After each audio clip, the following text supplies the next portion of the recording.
If you think Alberta's small towns are peaceful, think again. Welcome to Vesper Shroud. You're about to hear 10 of the most disturbing, true small-town horror stories hidden where locals refuse to speak. Some encounters were whispered to investigators, others buried in sealed reports. A few still defy explanation. Pay attention. A single thread runs through every tale. Stay until the end. Answers wait, but so does danger. Subscribe, listen with the lights low, and remember, curiosity here comes with a price. Tonight we begin the drive into places even maps have forgotten. Keep your eye open. Story 1. Vanishing Patrol. I'm going to tell you something I should have taken to my grave. Something that still wakes me at 3 in the morning, drenched in sweat, my heart hammering against my ribs. This is a true story, not the kind you hear on the news or read in sanitized official reports. This is what really happened on that dark Canadian highway, and why 2 RCMP officers simply ceased to exist on a November night in 1974. I know because I was there. I witnessed the beginning of the end. My name doesn't matter anymore. What matters is what I saw, and what I learned about the space between our world and something else entirely. Fort Macleod, Alberta sits in the middle of nowhere. Not metaphorically, literally nowhere. The nearest town is miles away. The highway stretches in both directions like a black tongue leading nowhere and everywhere at once. Back in 1974, I was working as a dispatch officer for the RCMP. Most nights were dead quiet. Coffee, paperwork, the occasional drunk driver report. But that November night felt different from the moment I clocked in. The air itself felt heavy, oppressive, like the building was holding its breath. The call came in at 11:47 p.m. A trucker reported something unsettling on Highway 2, about 15 miles north of town. He said there was a figure standing in the middle of the road. Just standing there, perfectly still. No car nearby, no explanation. The trucker said when he slowed down to see if the person needed help, something made him accelerate instead. He didn't. Do you know what? He just felt it. A terrible, creeping sensation that something was terribly, horrifyingly wrong. The kind of fear that doesn't come from your thinking mind. It comes from somewhere deeper, from the primitive part of your brain that kept our ancestors alive. I patched the call through to Officer James Hendricks and Officer Michael Torres. 2 good men, experienced. Neither were the type to scare easily. I remember hearing Hendricks acknowledge the dispatch. His voice was steady, calm, professional. They were heading out. Keep the line open, he said. I'll check it out. I said I would. That's when I made my first mistake. I should have called someone else. My supervisor, the Royal Canadian Mounted Police Headquarters. Anyone, because as I listened to that open channel, I heard things that didn't make sense. Static. Yes, but underneath the static, something else. A sound like voices, but not quite voices. Like wind through an empty building, but more deliberate. More aware. The creepy sensation started building in my chest. The kind of unsettling dread that comes when you know something terrible is about to happen. I learned that this feeling is real. It is your brain picking up on subtle wrongness before your conscious mind can articulate it. Hendricks and Torres drove north on the highway. I tracked their progress through periodic check-ins. Everything was normal. Too normal. They reported passing the small community of Stavely. They reported the odometer reading. They reported weather conditions, all the routine stuff. But their voices sounded different. Flatter, like they were forcing normalcy over something disturbing. Then Torres said something that made my blood freeze. There, something on the road ahead. About a half mile. Looks like. I don't know what it looks like. Can you describe it? I asked. Long pause. The worst kind of pause. The kind that stretches like a living thing. It's dark, Hendricks said finally. His voice had lost its professional calm. But not like the night is dark.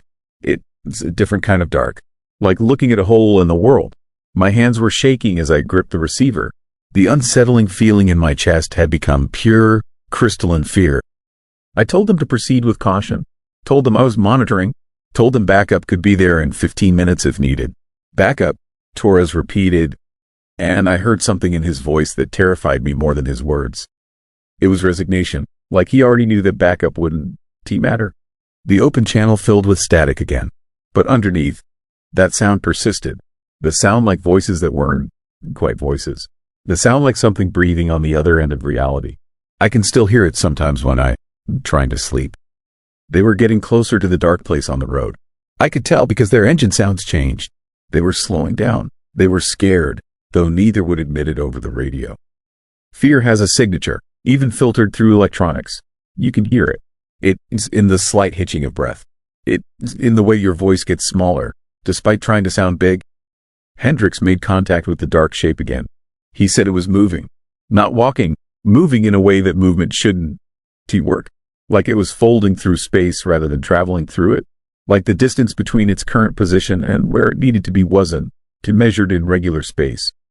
I told them to stop the vehicle immediately, to maintain distance and wait for backup. Too late, Torres said simply. Those were his last words I ever heard. The radio filled with static so loud and so dense it hurt my ears. Behind the static, I could hear screaming. Not human screaming. They tried for 50 years to explain that sound. And I still can. It wasn't pain. It was something else. Disorientation. Terror at a fundamental level, like the screaming of a consciousness experiencing something it wasn't designed to perceive. The static cut out. Silence. Complete, absolute silence. I kept calling for them. Kept calling and calling. No response. I notified my supervisor immediately. Every cop in the region was mobilized. Helicopters, dogs, everything we could throw at the search. They found the cruiser 45 minutes later. The engine was still running. The doors were open. No sign of Hendricks or Torres anywhere. The search lasted 3 days. They dragged the nearby lake. They combed the forest. They checked every abandoned building, every culvert, every place a human body could possibly hide or be hidden. Nothing. It was like they had been erased from existence, like they'd never been real at all. The official report listed them as missing, presumed dead by misadventure. The case went cold. The terrifying nature of that night, the things Hendricks and Torres described, none of that made it into any official documentation I ever saw. I think the authorities knew something. I think they understood on some level that what happened out there couldn't be explained or contained by normal channels. So they buried it, but I couldn't bury it. I spent 50 years trying to understand what I witnessed that night. Listening to that open channel, hearing those impossible voices in the static, feeling the reality of something terrifying pressing against the boundaries of our normal world. I did research, quietly, carefully. I discovered that the vanishing patrol of Fort McLeod was not an isolated incident. There are dozens of cases, maybe hundreds, of experienced law enforcement or rescue personnel responding to calls in remote areas and simply ceasing to exist. The details vary, but the pattern is consistent. The creepy sensation, the dark shape on a road, the static that I ascend to quite static, the sudden silence. They come to believe that there are places on certain roads, usually in the hours between midnight and dawn, where the boundary between our world and something else becomes thin, permeable, and sometimes things from that other place reach through. Sometimes they take people. The question that has haunted me for 50 years is this: what happens to them? What does it take? What does it offer or demand? I don't have those answers, but I know this with absolute certainty. Hendricks and Torres didn't simply vanish. They were not dead in any conventional sense. They crossed a threshold. They touched something ancient and wrongness and incomprehensible. And it changed the very nature of their existence in ways our minds couldn't begin to fathom. If you ever find yourself driving through a remote area late at night, especially in Canada, on a stretch of highway that feels too empty and too dark, pay attention to the space ahead of you. Watch for shapes that don't make sense. Listen for static on your radio that sounds too aware, too deliberate.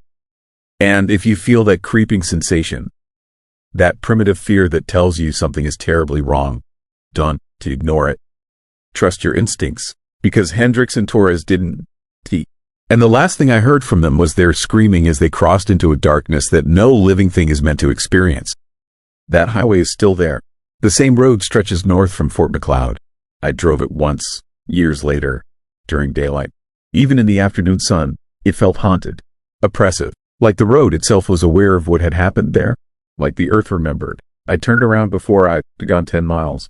I'd never been back, and I never will be. Because now, late at night, when I'm alone and the house is quiet, I sometimes hear static on devices that aren't turned on. I hear voices underneath the static, and I feel that same creeping, unsettling dread that filled my chest 50 years ago when I was listening to officers I knew drive toward something that would erase them from existence. Sometimes I wonder if whatever took them that night has been looking for me ever since, waiting for me to let my guard down, waiting for me to venture into a dark place where the rules of our world don't apply. waiting to finally complete whatever transaction it had in mind. The Vanishing Patrol taught me that there are horrors far worse than death. There are fates that transcend our understanding of what is possible. And there are boundaries in this world that should never be crossed, not even in the line of duty. Officer James Hendricks and Officer Michael Torres crossed one of those boundaries on November 12, 1974. They never came back, and the darkness that took them is still out there, still waiting, still hungry, still looking. Story 2, Boneyard of Vermilion. My farm is sitting on top of something that should never have been disturbed. That is the only way I can explain what has happened to me over the past 18 months. And I am telling you this now because I am running out of time. Because whatever is out there, whatever has taken residence in the darkness beyond my property line, is getting closer, getting bolder, getting hungrier. This started in the spring of 2018 when I was preparing my fields for planting. I am a fourth-generation farmer in Vermilion, Alberta. I know every inch of my land. I know where the stones are. I know where the water pools. I know what belongs and what doesn't. So when I found something that didn't belong, I knew immediately that I was looking at something wrong. Something terrifying. It was bones. Hundreds of them, maybe thousands, scattered across a section of my northern pasture in a pattern that made my blood run cold. They were arranged in perfect spirals. Not random, not the result of natural scattering or predator activity. These were deliberately arranged. Someone or something had taken the time to organize these bones into massive spiral patterns that could only be seen from above. I stood in the center of one spiral, surrounded by cow bones, deer bones, and bones I couldn't identify, and I felt the creepy sensation of being watched. That primitive fear that comes when you realize you stumbled onto something you shouldn't have found. Something that means danger. Something that means I was no longer in control of my own property. My hands were shaking as I walked the perimeter of the boneyard. The spirals covered at least 3 acres. That is an enormous space filled with nothing but bones, all arranged with mathematical precision. And the most unsettling part was the smell. Death, ancient death. The scent of decay that had been lying in the soil for who knows how long, finally released by the spring thaw and the turning of the earth. I called the RCMP immediately. A constable named James Webb came out the next day. He walked the site with me, photographing everything, taking measurements, collecting samples. He told me straight away that this looked like potential occult involvement. Ritual activity, the spirals, the careful arrangement, the specific selection of animal remains. These were the hallmarks of something deliberately staged, something intentional and dark. But the local people knew better. When I told my neighbors about the discovery, I saw fear in their eyes. Real fear, the kind of fear that isn't irrational, but comes from deep knowledge. From understanding something that has no logical explanation. One of my neighbors, an old man named Frank who lived in Vermilion his entire life, pulled me aside and told me something that made everything worse. He said the boneyard wasn't he knew. Frank told me stories his grandfather had told him. Stories about a place that existed before the town was built. A place where things gathered. Where something old and hungry made its presence known through the arrangement of bones. The spiral patterns were a signature, a marking, a warning that should never be disturbed. The horrifying truth was that my farm sat directly on top of what locals called the Boneyard of Vermilion. It had been there for generations, maybe longer, long before I bought the property, long before my grandfather owned it.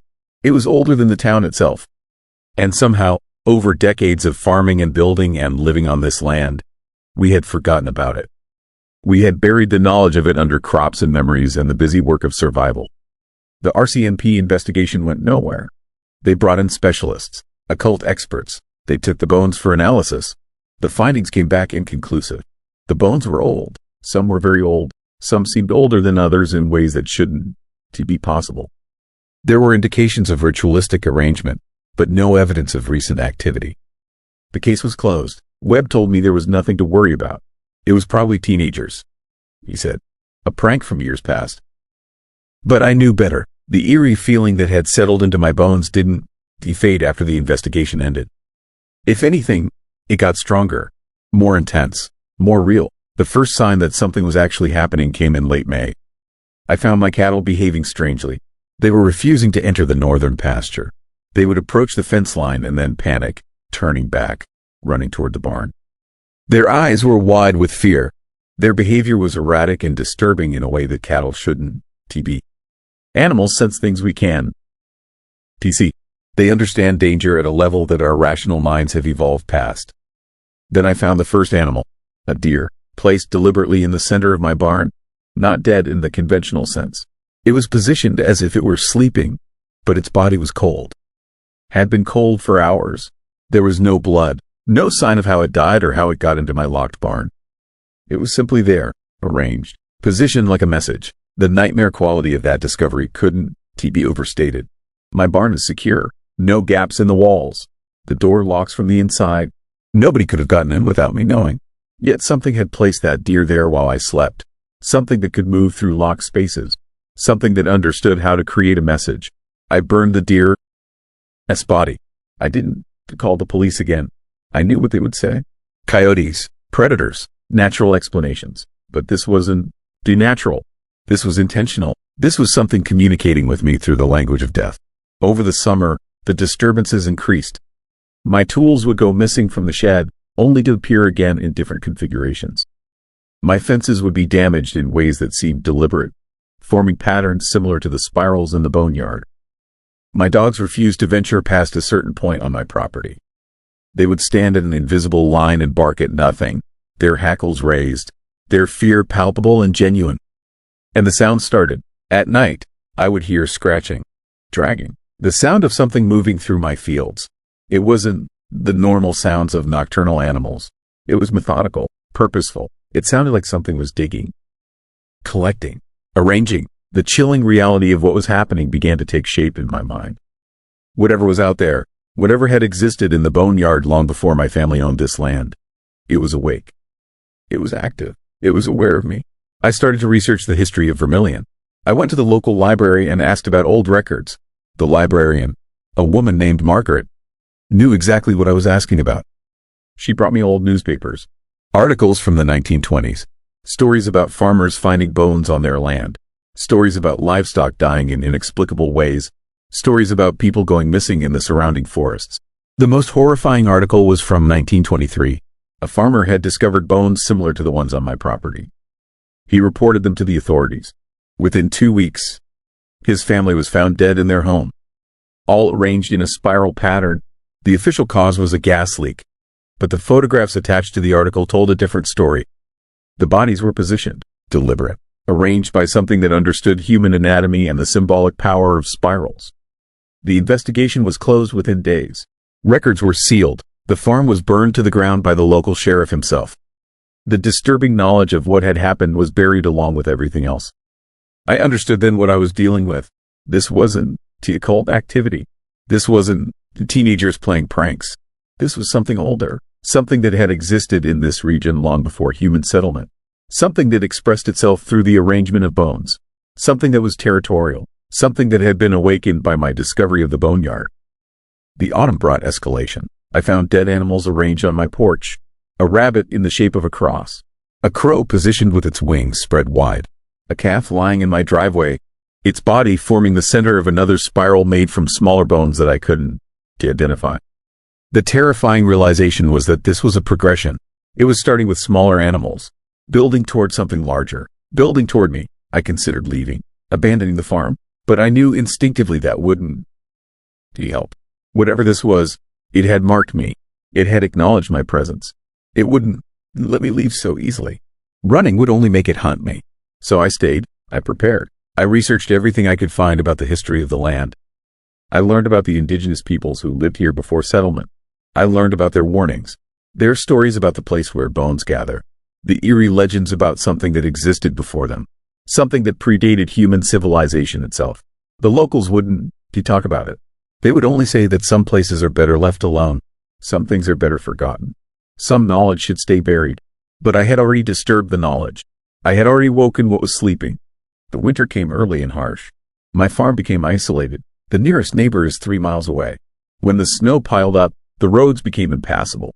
I was alone, just me and whatever was moving through the darkness beyond my property line. The scratching at night became constant. Every night, something was dragging through the snow outside my walls. Every night, I would look out the window and see darkness that seemed to move with intention. Shapes that formed and reformed.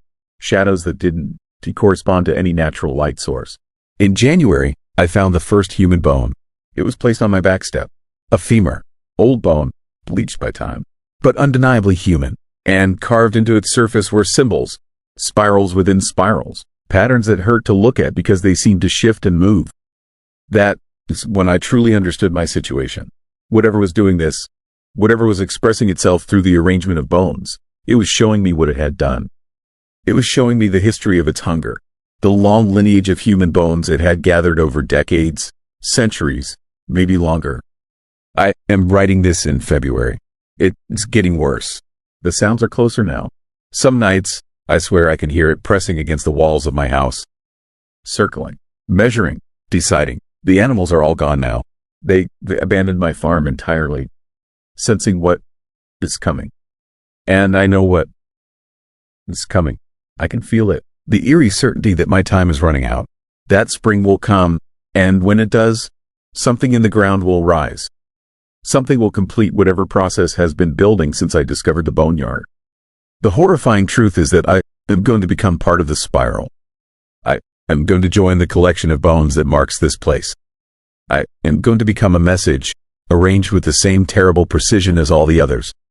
And whatever comes after me, whoever finds my remains, they'll report it, and the authorities will close the case, and the knowledge will be buried again.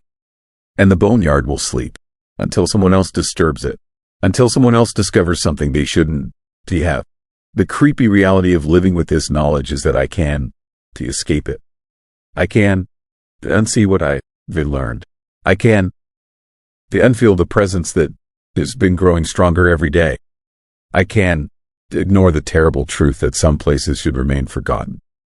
Some discoveries should never be made. My advice, if anyone is listening, is simple.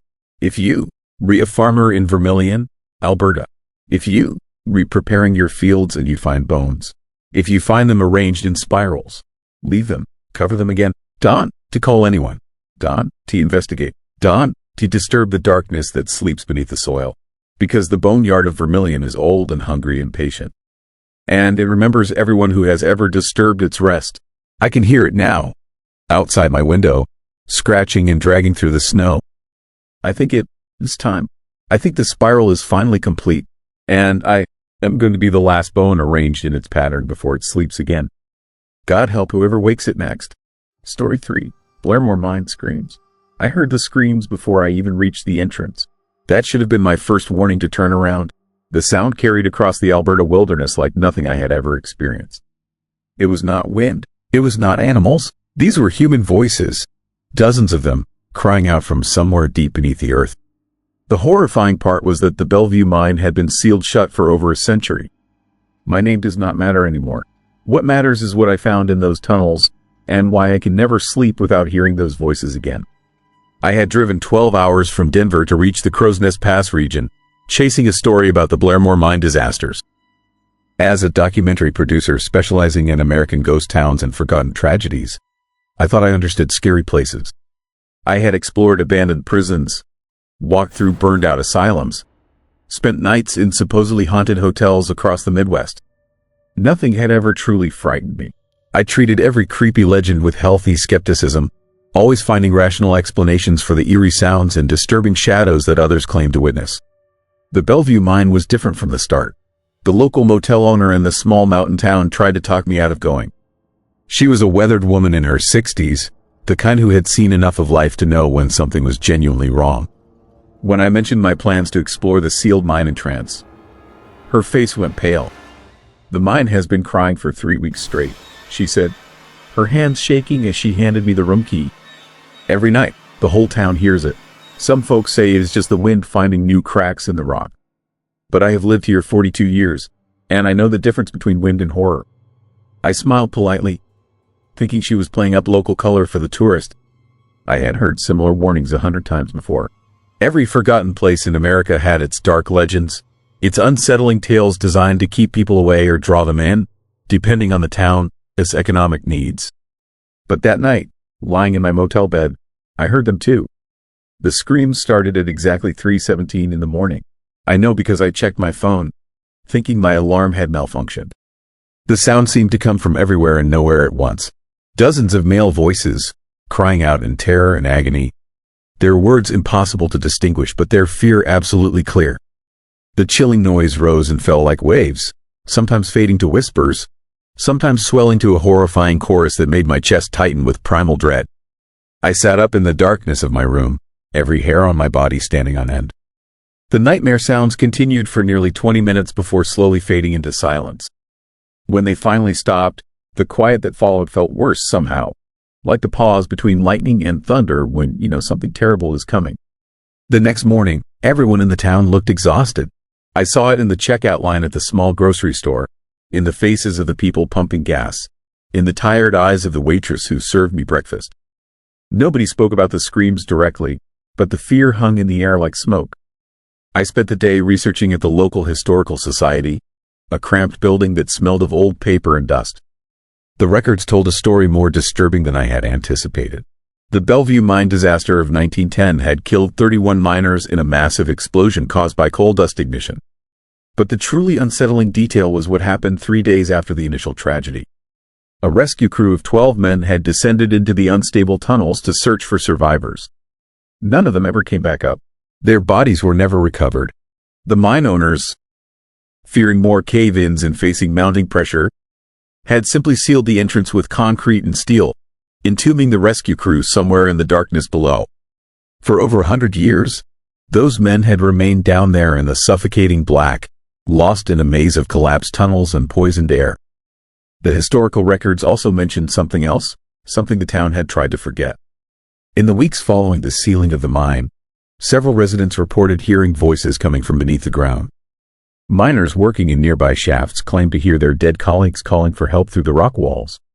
The phenomenon lasted for months before gradually fading away, or so the official record said. The unofficial stories, whispered by old-timers and passed down through generations, suggested the voices had never truly stopped. They just learned to be quiet most of the time, until 3 weeks ago, I decided to visit the sealed mine entrance that evening, just before sunset. The location was not hard to find. A deteriorating access road led up into the mountains, winding through dense pine forests that seemed to press in from all sides. The trees here felt wrong somehow, their branches twisted into unnatural shapes, their shadows falling in ways that made my eyes hurt if I looked too long. The mine entrance sat in a small clearing surrounded by rusted chain-link fence and faded warning signs. The concrete seal was massive, easily 20 feet across, with steel reinforcement bars visible through cracks in the weathered surface. Graffiti covered parts of it, mostly old, but some recent. Someone had spray painted the words they want out in dripping red letters. I stood there in the fading light, recording video on my phone, narrating my observations. The air felt heavy, charged with something I could not name. The temperature seemed to drop as the sun sank behind the mountain peaks, and I found myself shivering despite my jacket. That was when I noticed the sound. At first, I thought it was my imagination, my mind playing tricks after a sleepless night. But no, there was definitely something there. A low humming, almost like machinery running deep underground. Except there was no machinery. The mine had been dead for over a century. I pressed my ear against the cold concrete seal. The humming grew louder, and beneath it, I could hear something else. Voices, faint and distant, but unmistakably human. They were not screaming. Not yet. They were talking. Having conversations I could almost but not quite understand. It sounded like dozens of men working together, calling out instructions, warning each other about dangerous conditions. My hands started trembling. I pulled out my audio recorder and held it against the concrete, capturing several minutes of the eerie phenomenon. The rational part of my brain tried to explain it away. Acoustic anomalies, wind through cracks, underground water. But I had spent years recording in strange places, and I knew what those things sounded like. This was different. This was impossible. As full darkness fell, I hurried back to my truck and drove down the mountain road too fast, my headlights cutting through shadows that seemed to reach for me. I did not look in the rearview mirror. Some instinct warned me not to. Back at the motel, I uploaded the audio to my laptop and ran it through analysis software. The results made my blood run cold. The recording contained at least 40 distinct voices, all male, speaking English with Canadian and European accents common to early 20th century mining communities. The software even managed to isolate a few phrases. Watch the timber. Gas building up in Section 7. Need more light here. Someone help Jimmy. His leg is crushed. These men were not screaming in terror. They were working. They were still down there. Somehow, trapped in a loop of their final hours, endlessly trying to complete a rescue mission that had failed over 100 years ago. I did not sleep that night. Instead, I researched obsessively, digging through newspaper archives and mining records. I discovered something that the Historical Society had not mentioned. The rescue crew that went down in 1910 had been warned not to go. The mine superintendent had declared the tunnels too unstable, the risk of further collapse too high. But the crew went anyway. They could hear their colleagues trapped below, crying out for help. They could not abandon them, so they descended into the nightmare, knowing they would probably die, because that was what miners did. They took care of their own. The more I read, the more I understood. These men had not just died. They had sacrificed themselves, and something about that sacrifice, something about the way they were sealed away and forgotten, had created a wound in reality itself. The Bellevue mine had become a haunted place not because of the horror of death, but because of the horror of being abandoned, of having your bravery turned into a tomb. At 3:17 in the morning, the screams started again. This time, I was ready. I grabbed my equipment and drove straight to the mine entrance, my truck bouncing over potholes in the dark access road. I do not know what I thought I would accomplish. Maybe I just needed to bear witness. Maybe I needed to prove I was not losing my mind. The sealed entrance was different at night. The concrete seemed to pulse with a faint rhythm, like a heartbeat. The air around it felt thick, difficult to breathe, as if the mountain itself was suffocating. And the screams were deafening, not coming from the seal, but from everywhere at once, echoing off the trees and rocks, filling the clearing with unbearable sound. I stumbled forward, drawn by something I could not resist. I pressed both hands against the concrete, and the moment I made contact, the world lurched sideways. I was falling. No, not falling. Descending. The sensation lasted only seconds but felt eternal. When it stopped, I was no longer standing outside the mine. I was inside it. The tunnel stretched ahead of me, lit by the ghostly glow of carbide lamps that hung from timber supports. The air was thick with coal dust and something else, something that tasted like copper and fear. I could see them now. The miners, dozens of shadowy figures moving through the passages, their forms translucent but undeniably present. They carried tools and timber, working frantically to shore up collapsing sections, calling out to each other in voices that were both clear and impossibly distant. None of them looked at me. I was a ghost in their world, an observer watching a tragedy replay itself endlessly. I wanted to run, to escape back to the surface, but my legs would not obey. I could only watch as the nightmare unfolded. The lead miner, a tall man with a thick mustache and suspenders, stopped suddenly. He held up his hand, signaling the others to halt. They all froze, listening. Then I heard it too, a deep rumbling from somewhere ahead in the darkness, a sound that meant the mountain was waking up, getting ready to reclaim its territory. Cave in, someone whispered. Section collapsed. They are trapped behind it. The tall miner made a decision. We go through. We do not leave our people down here. They moved forward, and I moved with them, unable to do anything else. The tunnel narrowed, the ceiling dropping lower until we had to hunch over. The rumbling grew louder, more ominous. Rocks began falling from above, small at first, then larger. One struck a miner in the shoulder, and he cried out but kept moving. Then we reached it, a wall of fallen rock and timber blocking the passage completely. And from the other side, we could hear them, the original victims of the disaster, trapped and dying, calling weakly for help. The rescue crew attacked the rockfall with desperate energy, pulling away stones, trying to create an opening. But for every rock they removed, two more fell to take its place. The mountain would not let them through. The mountain wanted everyone. That was when the final collapse began. The timber supports started cracking with sounds like gunshots. The ceiling sagged, dropping tons of rock and coal. The miners scattered, but there was nowhere to go. The tunnel was filling in, sealing itself shut, creating the tomb that would hold them for eternity. The tall miner turned and looked directly at me. His eyes were full of sorrow and resignation. "Tell them we tried," he said. "Tell them we did not abandon our brothers." Then the darkness swallowed everything. I woke up on the ground outside the sealed entrance, my face pressed against cold grass wet with morning dew. The sun was rising, painting the mountain peaks gold and red. My hands were scraped and bleeding, my clothes covered in rock dust that should not have been there. My phone showed it was 6:30 in the morning. I had lost 3 hours. The screams had stopped. I drove back to town in a daze, my mind struggling to process what had happened. Had it been real? A hallucination brought on by exhaustion and fear? Some kind of temporal echo that had pulled me into a memory imprinted on the mountain itself? At the motel, the owner was waiting for me in the parking lot. She looked different in the morning light. Older, more tired, but also relieved. "They stopped," she said. "The screams. They finally stopped. What did you do up there?" I could not answer. I did not know how. I checked out immediately and started the long drive back to Denver. But I could not leave it behind. The story followed me home, invaded my dreams, turned every dark room into a mineshaft and every shadow into a forgotten miner. I spent weeks trying to verify what I had experienced. I found photographs of the rescue crew from old newspaper archives. The tall miner with the mustache was named Robert McIntyre. He was 34 years old when he died, leaving behind a wife and 3 children. The article described him as a hero who had volunteered to lead the rescue despite knowing the risks. I found the names of all 12 men who never came out. I learned their ages, their families, their stories. They were real people, not just ghosts or legends. They had lived and breathed and made choices, and those choices had consequences that echoed through time in ways nobody could have predicted. The disturbing truth is that I can still hear them sometimes. Late at night, when the world is quiet, I catch fragments of their voices. They are not screaming anymore. They are just talking, sharing stories, keeping each other company in the endless dark beneath the mountain. They found a kind of peace. I think they are together. They are not alone. But I am. I tried to tell this story once, tried to turn it into the documentary I had planned. But every time I reviewed the footage, every time I listened to the recordings, I saw something new in the shadows, heard new voices in the static.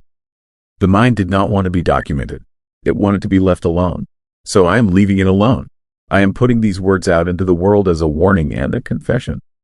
If you ever find yourself near the Crow's Nest Pass in Alberta, if you ever hear about the Blairmore mine screams, do not go looking for them. Do not press your ear against that concrete seal. Do not listen for the voices of men who died trying to do the right thing. Because the mountain remembers. The darkness remembers. And once you touch that memory, once you make contact with that nightmare, it never truly lets you go. Some places are haunted not by evil, but by sacrifice. And that kind of haunting is the most terrifying of all, because it makes you understand that horror is not always about monsters or danger. Sometimes horror is about being trapped, forgotten, and forced to relive your worst moment forever while the world above moves on without you. I still hear them crying out. I still hear Robert McIntyre telling me to remember, to tell their story. And now I have. But I do not feel relief. I feel only the cold certainty that some debts can never be repaid. Some stories can never truly end. And some screams echo forever in the darkness beneath the earth, waiting for someone else to listen. Story 4. Shadow that circles. I should have listened when the gas station attendant told me not to stop in Carmangay after sunset. But I was chasing a story, and journalists like me never listen to warnings. That was 3 months ago. I still have nightmares about what I saw circling that windmill. The thing is, I went there looking for something scary, something creepy to boost my channel views. I specialized in urban legends and forgotten places across North America. My YouTube numbers had been dropping, and I needed content that would hit hard with the algorithm. Horror sells. Fear travels fast. I knew if I could capture something truly disturbing on camera, something unsettling and real, my channel would explode overnight. The Carmangay windmill shadow figure had been whispered about since the 90s. Locals in southern Alberta spoke about it in hushed tones, never wanting to give too many details. A humanoid silhouette that circled the historic grain elevator after darkness fell. Tall, impossibly thin, moving in ways that made your stomach turn. There were stories about people who had tried to film it. Most gave up. One journalist apparently captured footage but never published it. He vanished months later. No body, no explanation. Just gone. That should have been my first red flag. But I convinced myself it was all part of the legend, the kind of horrifying detail that makes a story stick. I told myself I was smarter than whoever came before me. I arrived in Carmangay on a Wednesday in late October.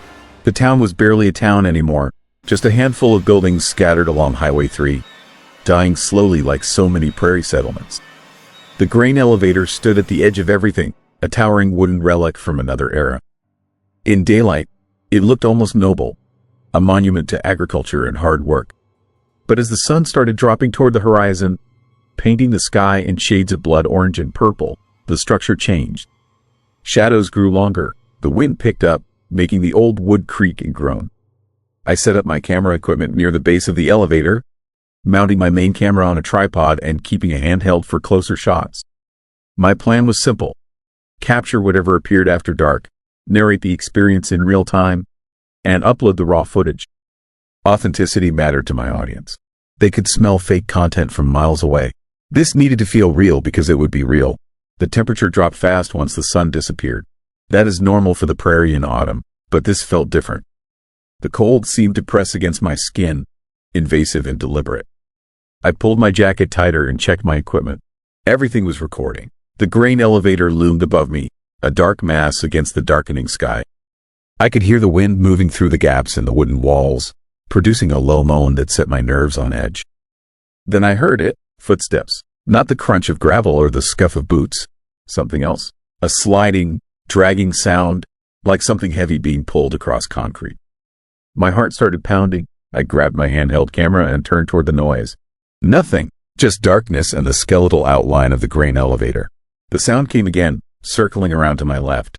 I spun, camera raised, finger on the record button. The viewfinder showed only shadows and the faint glow of my equipment lights. But I felt it. Someone or something was watching me. The sensation crawled up my spine, primal and undeniable. Every instinct I had screamed at me to leave, to pack up my gear and drive back to the highway. But I stayed, because that is what I did. I chased fear. I documented the unknown, and my viewers expected nothing less. The circling continued, slow, methodical, never coming close enough for me to see clearly. I kept filming, narrating in whispers, describing the creepy atmosphere, the chilling sounds, the way the darkness seemed to move with intention. My breath formed clouds in the freezing air. My fingers went numb despite my gloves. Then it stepped into the light. I have tried to describe what I saw that night, but words fail. The figure was tall, maybe 7 feet, stretched and wrong. Its limbs were too long, joints bending at angles that made my eyes hurt. The silhouette was perfectly black, darker than the night around it, like it absorbed light instead of reflecting it. And it moved. God, the way it moved. Not walking, gliding, circling the base of the grain elevator in smooth, horrible rotations. I kept filming. My hands shook so badly the footage was probably unusable, but I kept the camera pointed at that thing. It never acknowledged me directly, never turned toward me, but I knew it was aware. I could feel its attention like pressure behind my eyes. The shadow figure completed one full circle, then another. Each rotation brought it slightly closer to where I stood. My breathing got faster. Panic started setting in, not the exciting fear I had felt exploring abandoned buildings or investigating haunted locations. This was terror, pure, animal terror that made me want to run screaming into the night. But I did not run. I stood there, frozen, camera recording, watching this impossible thing circle that grain elevator like a predator stalking prey. On its 5th rotation, it stopped, directly in front of me, still 20 feet away, but close enough that I could make out details I wish I had never seen. The figure had no face, just a smooth void where features should be. But I felt eyes on me, felt something ancient and hungry studying me from within that darkness. My camera battery died. The red recording light blinked out, plunging me into deeper darkness. I fumbled for my backup camera, hands trembling, breath coming in short gasps. When I looked up again, the figure was gone. Silence, complete and absolute. Even the wind had stopped. The grain elevator stood motionless, just an old building in the dark. I could have convinced myself I imagined the whole thing except for one detail. My main camera, the one on the tripod, was still recording. I could see the tiny red light glowing steadily. I had 12 minutes of footage on that camera, 12 minutes of whatever that thing was circling the elevator. I packed up my equipment faster than I ever had before, threw everything in my truck and drove back to the highway without looking back. My hands shook so badly I could barely grip the steering wheel. The 2-hour drive to Lethbridge felt like an eternity. Every shadow on the road looked like that figure. Every dark shape in my peripheral vision made my heart skip. I checked into a motel and tried to sleep, but sleep would not come. I kept seeing that silhouette, kept feeling its attention pressing down on me. Around 3 in the morning, I gave up and opened my laptop. I needed to see the footage, needed to confirm what I had witnessed. The files from both cameras were corrupted, not partially damaged or glitchy, completely unusable. 12 minutes of recording reduced to digital noise and artifacts. I tried every recovery program I knew, spent hours attempting to salvage even a single frame. Nothing worked. But here's where it gets truly disturbing. When I listened to the audio from my handheld camera, I heard something I had not noticed in the moment. Underneath the wind in my whispered narration, there was another sound. Breathing. Deep, rhythmic breathing that matched the circling pattern of the shadow figure. And words. Faint but unmistakable. The same phrase repeated over and over in a voice that sounded like grinding metal. Tell them all. Bring them here. I deleted everything that night. Erased every file. Formatted every memory card. Destroyed the physical recordings. I told myself I was being paranoid. That fear was making me irrational. But I could not shake the feeling that something had followed me back from Carmangay. That by filming that thing, I had invited it into my life. For weeks, nothing happened. I stopped making videos, stopped researching urban legends. I convinced myself the experience had been a one-time nightmare, a cautionary tale about chasing scary content in dangerous places. Then people started asking about my channel. Why had I stopped uploading? Where were the new videos? Some viewers mentioned they had heard about the Carmangay windmill, asked if I had ever investigated it. The comments kept coming, dozens every day, all variations of the same question. Had I seen the shadow figure? I never told anyone about my trip to Carmangay, never posted about it, never mentioned it in comments or social media. There was no way anyone could have known, but the questions kept coming. Last week, I received a package. No return address, postmarked from Alberta. Inside was a USB drive and a handwritten note on yellowed paper. The note said, "You were not the first. You will not be the last. It wants to be seen. It wants to be shared. Every view feeds it. Every mention makes it stronger. Stop now while you still can." I should have thrown the USB drive away. Should have burned it and never looked back. But curiosity is a powerful thing, especially for someone who built a career on investigating the unknown. The drive contained video files, dozens of them, different cameras, different years, all showing the same thing. The shadow figures circling the Carmangay grain elevator. Some footage was old, grainy film from what looked like the 80s or 90s. Others were recent, shot on modern equipment. And in every video, the figure looked directly at the camera at some point. That smooth, featureless void turning toward whoever was filming. The last file was different. It was footage of me, my setup at the grain elevator, my reactions, my panic as the shadow appeared. But the angle was wrong. The camera position showed me from above and behind, from a perspective that should have been impossible. Someone or something had filmed me while I filmed it. At the end of the video, after I packed up and drove away, the camera remained. It showed the grain elevator in darkness, silent and still. Then the shadow figure appeared again, closer to the camera at this point. So close I could see texture in the darkness, patterns that hurt to look at directly. And then it smiled. I know that sounds impossible. The thing had no face. But somehow, it smiled. A terrible, knowing expression that conveyed satisfaction and hunger and patience all at once. The video ended with text appearing on screen. "See you soon." That was 5 days ago. Since then, I have been seeing the figure. Not in Alberta, not at the grain elevator. Here, in my city, outside my apartment window at night. In the parking garage where I keep my truck. Always at the edge of my vision. Always circling, getting closer with each sighting. I tried reporting it to the police. They suggested I see a therapist, maybe take a break from stressful work.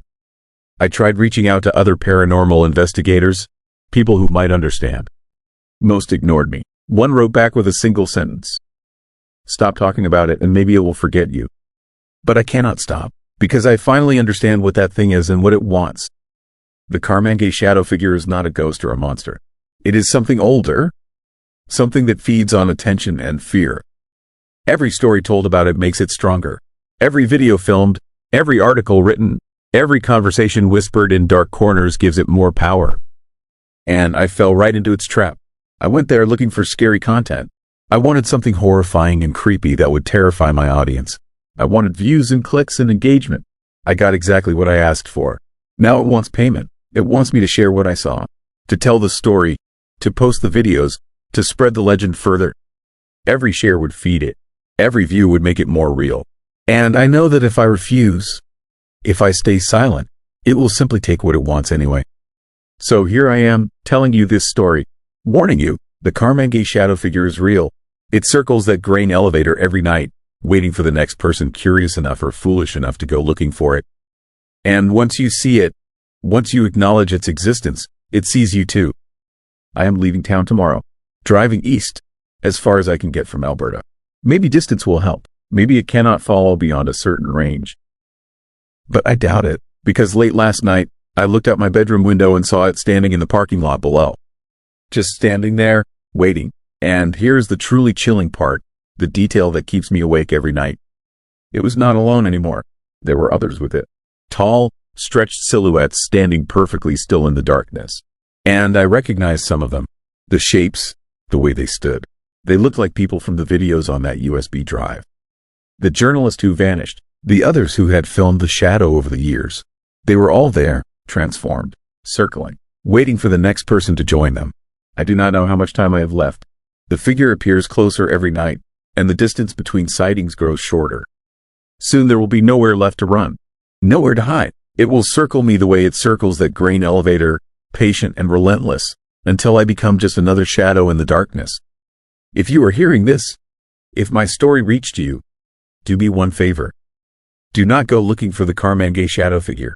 Do not drive out to that grain elevator after dark. Do not film it or investigate it or try to prove it exists. Because it does exist. And once it knows you are looking, it will never stop looking back. The scary truth is that some mysteries are not meant to be solved. Some legends exist as warnings, not invitations.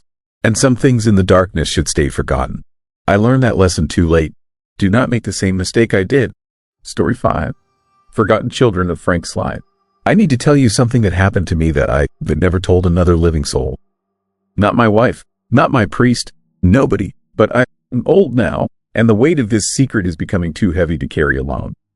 This story is true, every word, and if you ever find yourself near Frank Slide, Alberta, you need to understand what is really happening there in the darkness between the mountains. You were going to think I am crazy. That is fine. I thought I was crazy too, until I realized that crazy people don't see these things. Only people who pay attention to the terrifying truth do. The date was October 18th, 2003. Exactly 100 years after the forgotten children of Frank Slide were buried under 76 million tons of limestone and rock.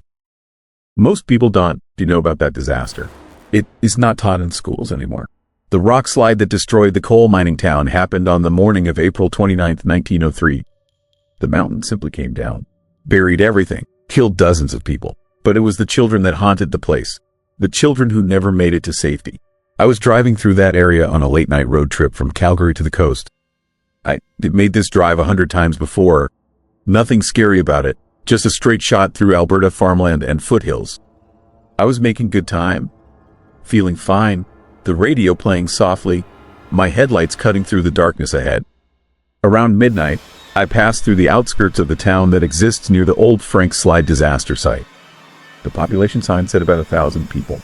Small, quiet, the kind of place where everyone knows each other and nothing ever changes. That's when I first saw them. At first, I thought it was an optical illusion, trick of the headlights against the darkness. But as I got closer, the creepy realization hit me that these were actual figures standing on the side of the road. 3 of them, just standing there, not moving, not signaling for help, just watching my car approach with an eerie, unsettling stillness that made my skin crawl. They looked like children, but they weren't quite right. Their clothing was old, really old, like something from the early 1900s. Dust covered them completely. Covered. Their clothes were caked in a gray-white powder that caught my headlights and threw them back in an unsettling way. Their skin had the same powdery appearance. They looked like they'd been dipped in cement dust, which made a horrible kind of sense given what I knew about the rock slide. The limestone that had buried the town was light gray. These children looked like they'd been carved from that same rock. And their eyes, God, their eyes, they tracked my car as I passed. Not with normal curiosity, with an intensity that felt predatory. Aware, hungry, I slowed down without meaning to. My hands gripped the steering wheel tighter. My heart rate picked up.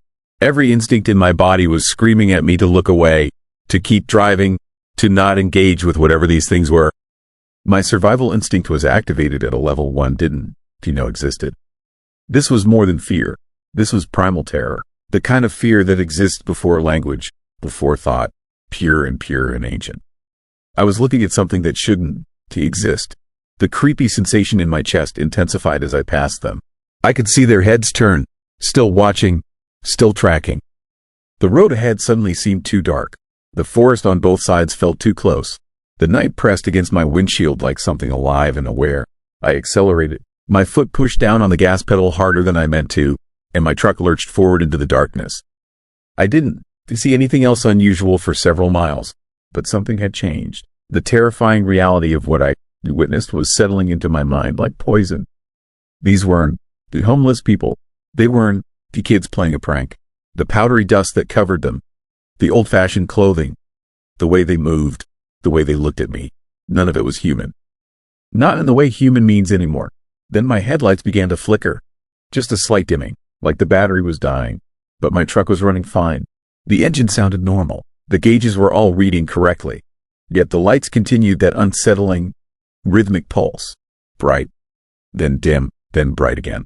Each time they dimmed, the darkness outside became more absolute, more complete, more hungry. I gripped the steering wheel tighter and pushed my speed up to 80 miles per hour. The flickering got worse. Now it was almost like a strobe effect. The darkness was being carved into pieces by the strobing light. And in those pieces, I saw things that made my blood turn to ice. Figures in the forest, pale figures covered in dust, standing perfectly still among the trees. Watching, waiting, so many of them, dozens of dusty children that shouldn't exist, that couldn't exist, standing in the forest and observing the terrifying drama unfolding on the road. My radio began to crackle.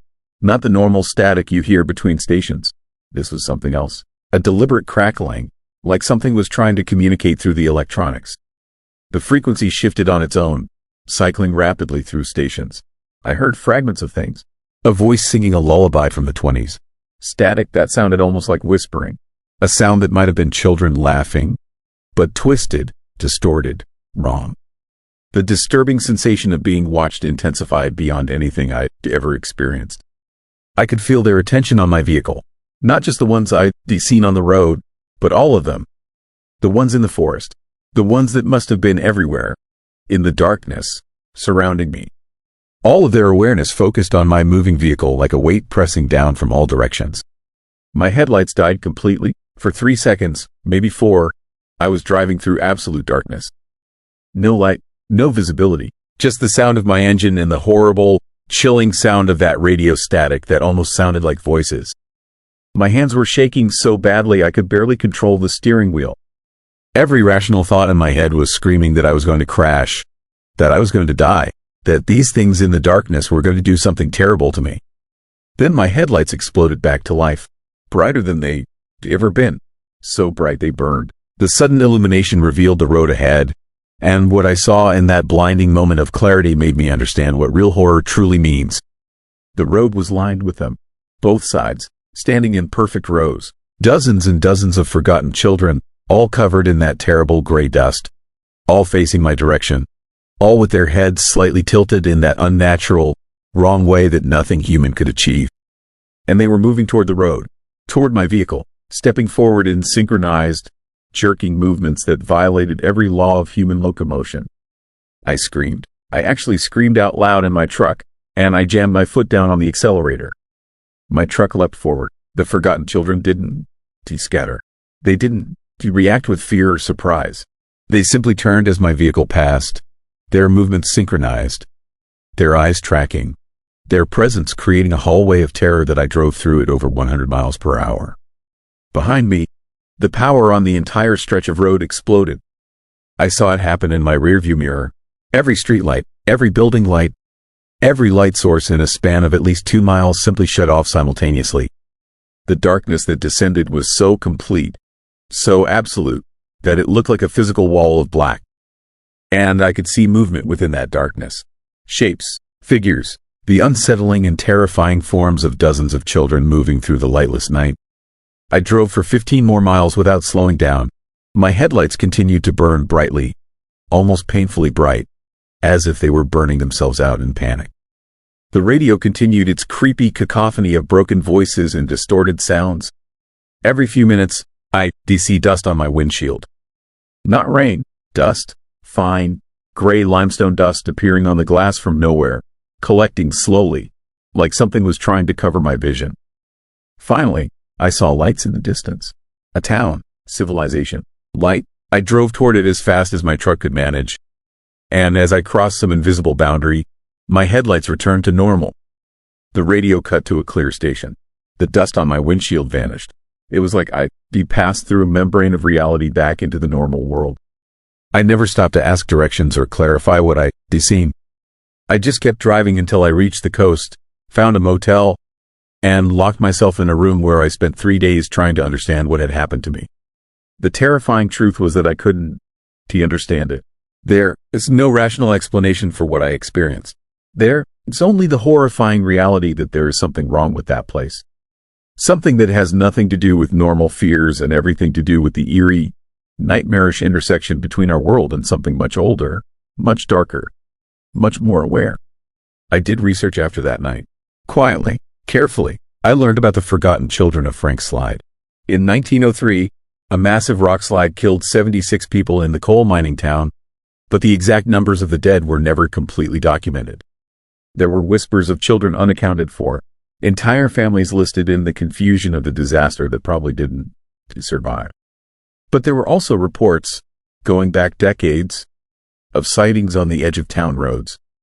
Dusty figures that looked like children, pale faces, eyes that tracked vehicles, appearances always followed by power failures, mysterious blackouts that covered entire stretches of the region with no explanation. Utility companies sent out crews, but they never found anything wrong with the infrastructure. The power would simply come back on after a few hours, as if nothing had happened. They read accounts from other people who they'd driven through that area at night. They described similar experiences: the creepy children, the flickering lights, the radio static that almost sounds like voices, the terrible, unsettling sensation of being watched and followed by something that wears a child's shape but hasn't been human in over a century. Some people have crashed on those roads. Single vehicle accidents with no clear explanation. Drivers found unconscious or dead, their cars wrapped around trees, their eyes wide open with an expression of absolute terror frozen on their faces. The crash reports mentioned dust on the inside of the windows, fine gray dust collected on the seats and the dashboard. I've never gone back to Frank Slide. I'll never drive through that area again, not even in daylight. Because I learned something that night that changed how I understand reality.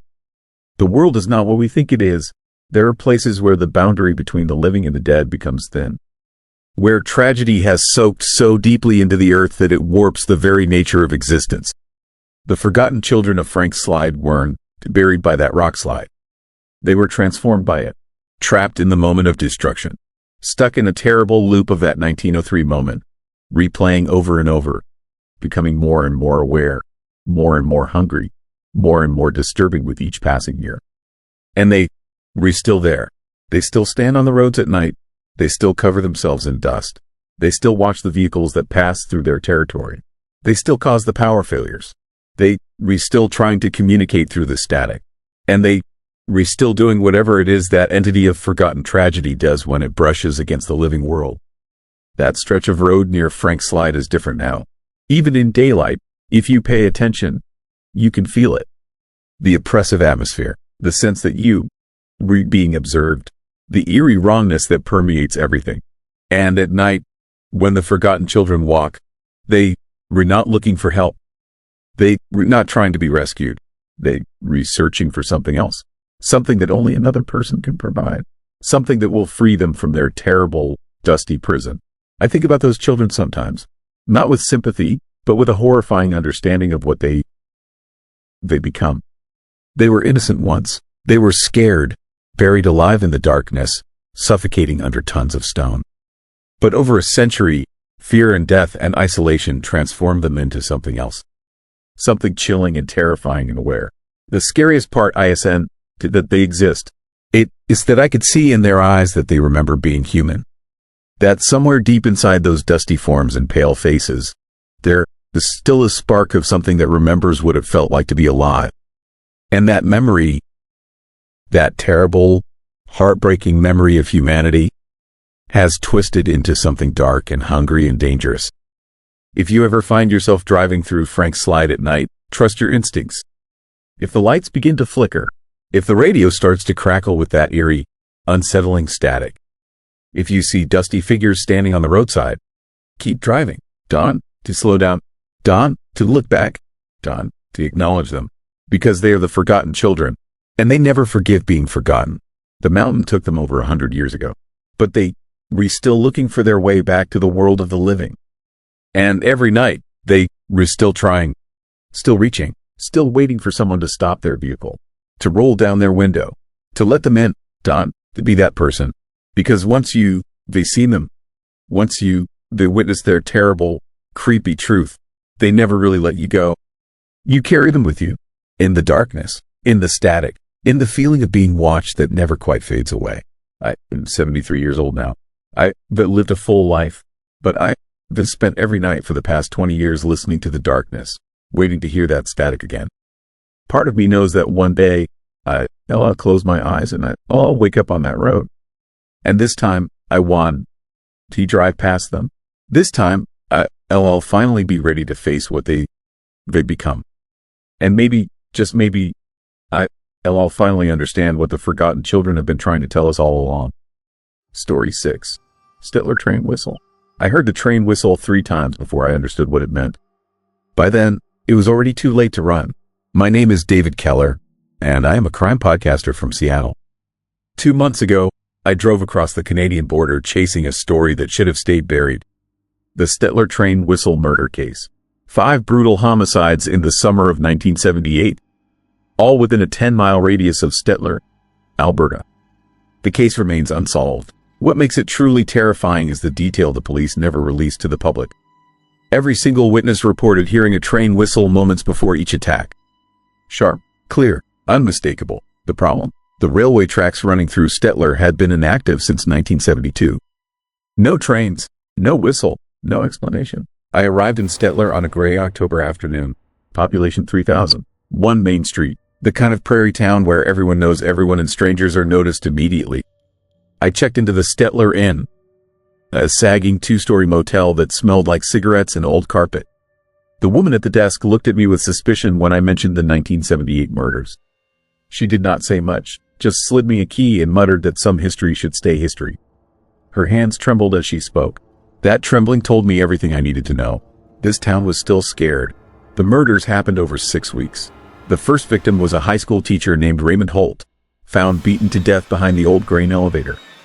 The second was a waitress named Linda Morrison, killed in her apartment above the hardware store. 3 more followed. Different methods, different locations. No clear connection between victims. The only pattern was the whistle. Neighbors heard it. Witnesses heard it. Even one of the victims, who survived long enough to whisper to paramedics, said she heard a train coming right before someone attacked her in the darkness. The police investigated for months. They interviewed hundreds of people. They searched the abandoned rail yard. They even brought in audio engineers to test if wind or machinery could create whistle sounds. Nothing. The case went cold. The whistle became local legend. Parents warned children not to play near the tracks. People claimed the sound was a ghost train, a warning from the other side, a curse on the town. But nobody wanted to talk about it openly. The fear was too real, too close. I spent my first day reviewing old newspaper archives at the public library. The librarian, a gaunt man in his 70s, watched me from across the room with hollow eyes. When I asked if he remembered the murders, he nodded slowly and said he had been a teenager when they happened. He remembered the terror, the curfews, the way people stopped trusting their neighbors. Then he leaned close and whispered something that made my blood run cold. He said the whistle never really stopped. People still hear it sometimes, late at night, drifting through town like a warning. And when they do, they lock their doors and pray it passes them by. That night, I walked the locations where the victims died. The grain elevator was still standing, a skeletal structure of rotting wood and rusted metal. The hardware store was boarded up. The other sites were empty lots or abandoned buildings, all clustered near the old railway that cut through the center of town. The tracks were still there, rails buried under weeds and cracked pavement, stretching into the prairie like scars. Standing there in the darkness, I felt something deeply wrong about this place. The air was too still, the silence too heavy, like the whole town was holding its breath, waiting. I went back to my motel room and started going through police reports I had obtained through Freedom of Information requests. The details were disturbing. Each victim had been alone when attacked. No forced entry, no signs of struggle until the moment of violence. It was as if they had opened their doors willingly, or the killer had simply appeared inside their homes like smoke. One detective noted in his report that several victims had expressions of confusion frozen on their faces, not fear, but confusion, as if they did not understand what was happening even as they died. At 2:17 in the morning, I heard it, faint at first, carried on the wind, a train whistle, long and mournful, rising and falling in pitch. I sat up in bed, my heart hammering. The sound was coming from somewhere outside, distant but clear. I grabbed my recorder and went to the window. The parking lot was empty. The street beyond was dark. But that whistle kept echoing through the night, and with it came a sensation of overwhelming dread that pressed against my chest like a weight. I pulled on my jacket and went outside. The October air was freezing. My breath misted in the darkness. The whistle sounded again, louder now, and I realized it was coming from the direction of the old rail yard. Every instinct screamed at me to go back inside, to lock the door, to forget this entire investigation. But I'm a journalist. I chase stories. I needed to know. The rail yard sat at the edge of town, a graveyard of rusted boxcars and collapsed sheds. Chain link fencing surrounded the property, but gaps were easy to find. I slipped through and walked along the overgrown tracks, my flashlight beam cutting through the darkness. The whistle had stopped. The silence that replaced it was worse. Oppressive, watchful. I felt exposed, like something in the shadows was tracking my movements. That was when I saw the figure, standing maybe 50 yards ahead on the tracks, perfectly still, backlit by moonlight.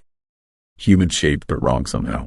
Too tall, too thin. The proportions were off in a way that made my eyes hurt trying to focus. I called out. No response. I took a step forward. The figure did not move. Then, without warning, it turned and walked into one of the collapsed sheds, moving with an unnatural gliding motion that did not match how legs should work. I knew I should not follow. Every horror movie I had ever watched, every true crime case I had studied, told me to run. But curiosity is a poison. I approached the shed slowly, my pulse pounding in my ears. The entrance was a gaping mouth of shadow.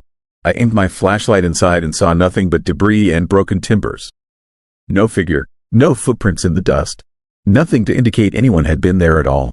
Then I heard breathing behind me. Close. Right behind me. Hot breath on the back of my neck. I spun around and the flashlight beam caught something horrifying. A face, inches from mine, skin pale and stretched tight over bone. Eyes black and empty like holes drilled into the universe. I stumbled backward, fell, and the figure loomed over me. Impossibly tall, head tilted at an angle that would break a normal person, his neck. It opened its mouth and a sound came out that was not human. A perfect imitation of a train whistle, sharp and clear, coming from its throat. I scrambled to my feet and ran. Behind me, that whistle shrieked again and again, each blast stabbing into my brain like needles. I crashed through brush and vaulted the fence, my jacket tearing on chain link. I did not stop running until I reached my motel room, slammed the door, and wedged a chair under the handle. My hands were shaking so hard I could barely hold my phone. I wanted to call the police. But what would I say? I saw something in the rail yard. They would think I was drunk or crazy. I did not sleep that night. I sat on the bed with all the lights on, listening to every creak and groan of the old building. At dawn, I went to the local diner and tried to calm down over burnt coffee and eggs. The waitress was friendly, chatty, asking if I was in town for business. When I mentioned the rail yard, her smile vanished. She glanced around nervously and told me nobody goes there anymore. Not since 1978. Not since people started seeing things that should not exist. I pressed her for details. She hesitated, then admitted her grandmother had been one of the witnesses in the original case. The old woman had seen someone, or something, standing in the street the night Linda Morrison was killed. She described it as looking almost human but not quite right, like a person made by someone who had only heard descriptions of what people look like but never actually seen one. The grandmother heard the whistle, watched the figure glide toward Linda's apartment, and then heard screaming. By the time police arrived, the killer was gone. Linda was dead, and the grandmother never spoke about that night again until she died of a stroke 3 years later. I realized then what I was dealing with. This was not a human murderer. This was something else, something that had been using the abandoned railway as a hunting ground for decades. The whistle was not a warning. It was a call, a signal, and I had heard it 3 times now. That afternoon, I went to the police station and asked to speak with anyone who had worked the 1978 case. The desk sergeant made some calls, and eventually an old man shuffled into the lobby. Retired Detective Frank Morrison, Linda Morrison, his uncle. He agreed to talk if I bought him lunch. Over greasy burgers, Frank told me things that never made it into official reports. He described finding evidence at each crime scene that suggested the killer entered and exited through impossible spaces. Locked windows, sealed doors. One victim was found in a room with no entrances or exits except a single door that had been chained from the inside. The coroner noted strange marks on some bodies, burns in perfect circles that smelled like hot metal and coal smoke. Frank said he and his partner had pursued a suspect into the rail yard one night in August of 1978, followed him into a boxcar, and found it empty. Completely empty. The suspect had vanished, but they heard the whistle, close and deafening, and both men ran without looking back. His partner quit the force the next day and moved to Vancouver. Frank leaned close and told me something that made my stomach turn. He said the murders stopped in September 1978 not because the case was solved, but because the killer chose to stop. Or maybe it found what it was looking for. Either way, the whistle went quiet for decades. Until recently, Frank had heard reports from night shift workers and insomniacs that the sound was back. Faint, distant, but growing louder. And he believed, deep in his bones, that it meant the thing was waking up again. Getting hungry again. I left that conversation knowing I should get in my car and drive back to Seattle. But I could not. I was hooked. The journalist in me needed to document this, to prove it, to warn people. That night, I set up cameras and audio equipment around the motel room. I positioned motion sensors outside. If that thing came for me, at least there would be evidence. At exactly 2:17, the whistle sounded. I watched the audio meter spike. The cameras captured it. Real, verifiable, not my imagination. The sound came from right outside my door. I watched through the peephole and saw a shadow pass across the parking lot lights, impossibly tall and thin, moving toward my room with that same gliding motion. My motion sensors screamed. The temperature in the room dropped 20 degrees in seconds. Frost formed on the windows. The door handle turned slowly, testing the lock. I backed away, gripping my phone, ready to call for help. Then the whistle came again, not from outside but from inside the room, behind me. I spun around and saw nothing. But I felt it, a presence, cold and ancient and hungry. The lights flickered. My cameras died. In the darkness, I heard breathing, that same hot breath I had felt in the rail yard, and smelled coal smoke and old metal. I ran. I grabbed my keys and bolted out the door, into my car, and drove. I did not stop until I crossed back into the United States. I left everything behind. Equipment, clothes, notes. I just drove and tried to convince myself I had imagined it all. But I know better. I have the audio recordings backed up to cloud storage. I have the thermal readings showing a heat signature shaped like a person but registering temperatures that should not be possible for living tissue. The Stettler train whistle murder case was never solved because you cannot solve something that is not human. That thing is still there, lurking in the abandoned rail yard, moving through town like smoke, hunting when the mood strikes it. The whistle is its signature, its announcement, its promise. I am back in Seattle now, but I still hear it sometimes late at night when everything is quiet. Faint, distant, impossible. And I know with absolute certainty that it has marked me, that it knows I saw it, documented it, tried to expose it. One day, the whistle will sound outside my door, and when it does, I will not be able to run fast enough. If you ever find yourself driving through small prairie towns in Alberta, and you hear a train whistle echo through the darkness, do not investigate. Do not look, lock your doors and drive away as fast as you can, because the thing that makes that sound is still hunting, still hungry, and it never, ever forgets a face. Story 7. Glycan Skinwalker. I can still hear my sister, whose voice calling my name from the darkness. That is the part that keeps me awake at night. It sounded exactly like her. Perfect, but it wasn't her. It was something else, something terrifying that had learned to copy human voices so perfectly that you couldn't tell the difference.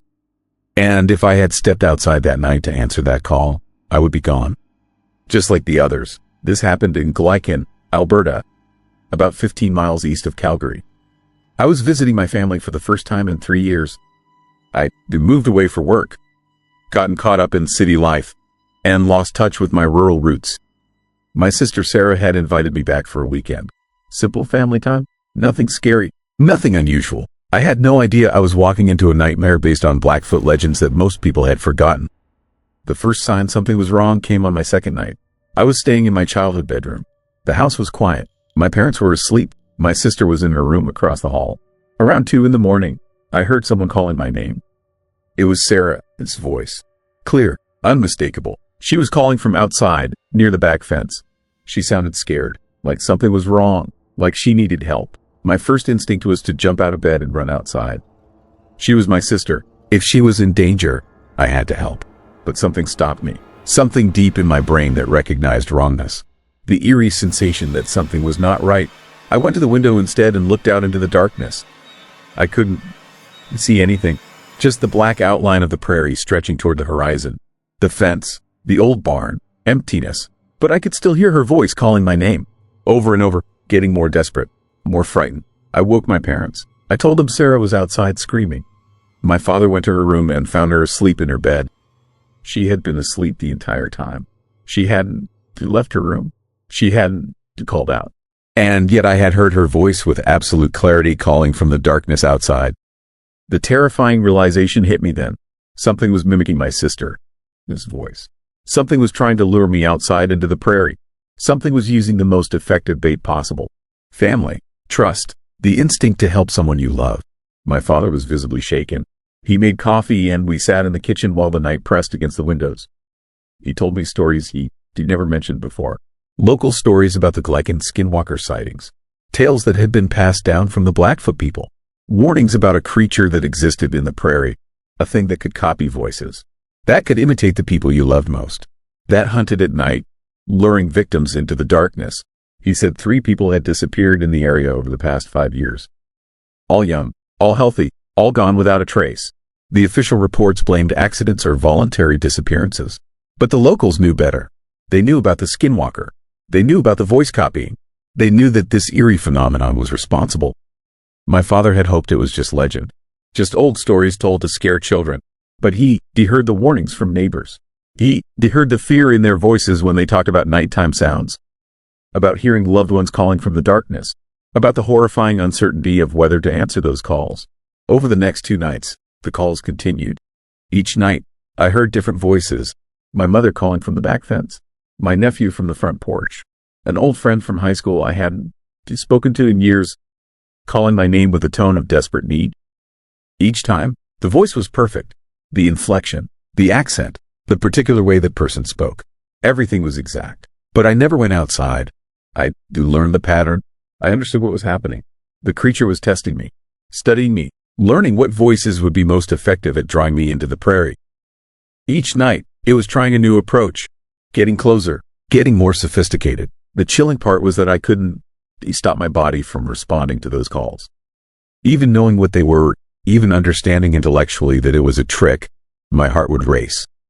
My hands would shake. The instinct to help family members was so deeply ingrained that it was almost impossible to resist. My mother wanted to call the police. My father discouraged it. He said the police couldn't do anything about this.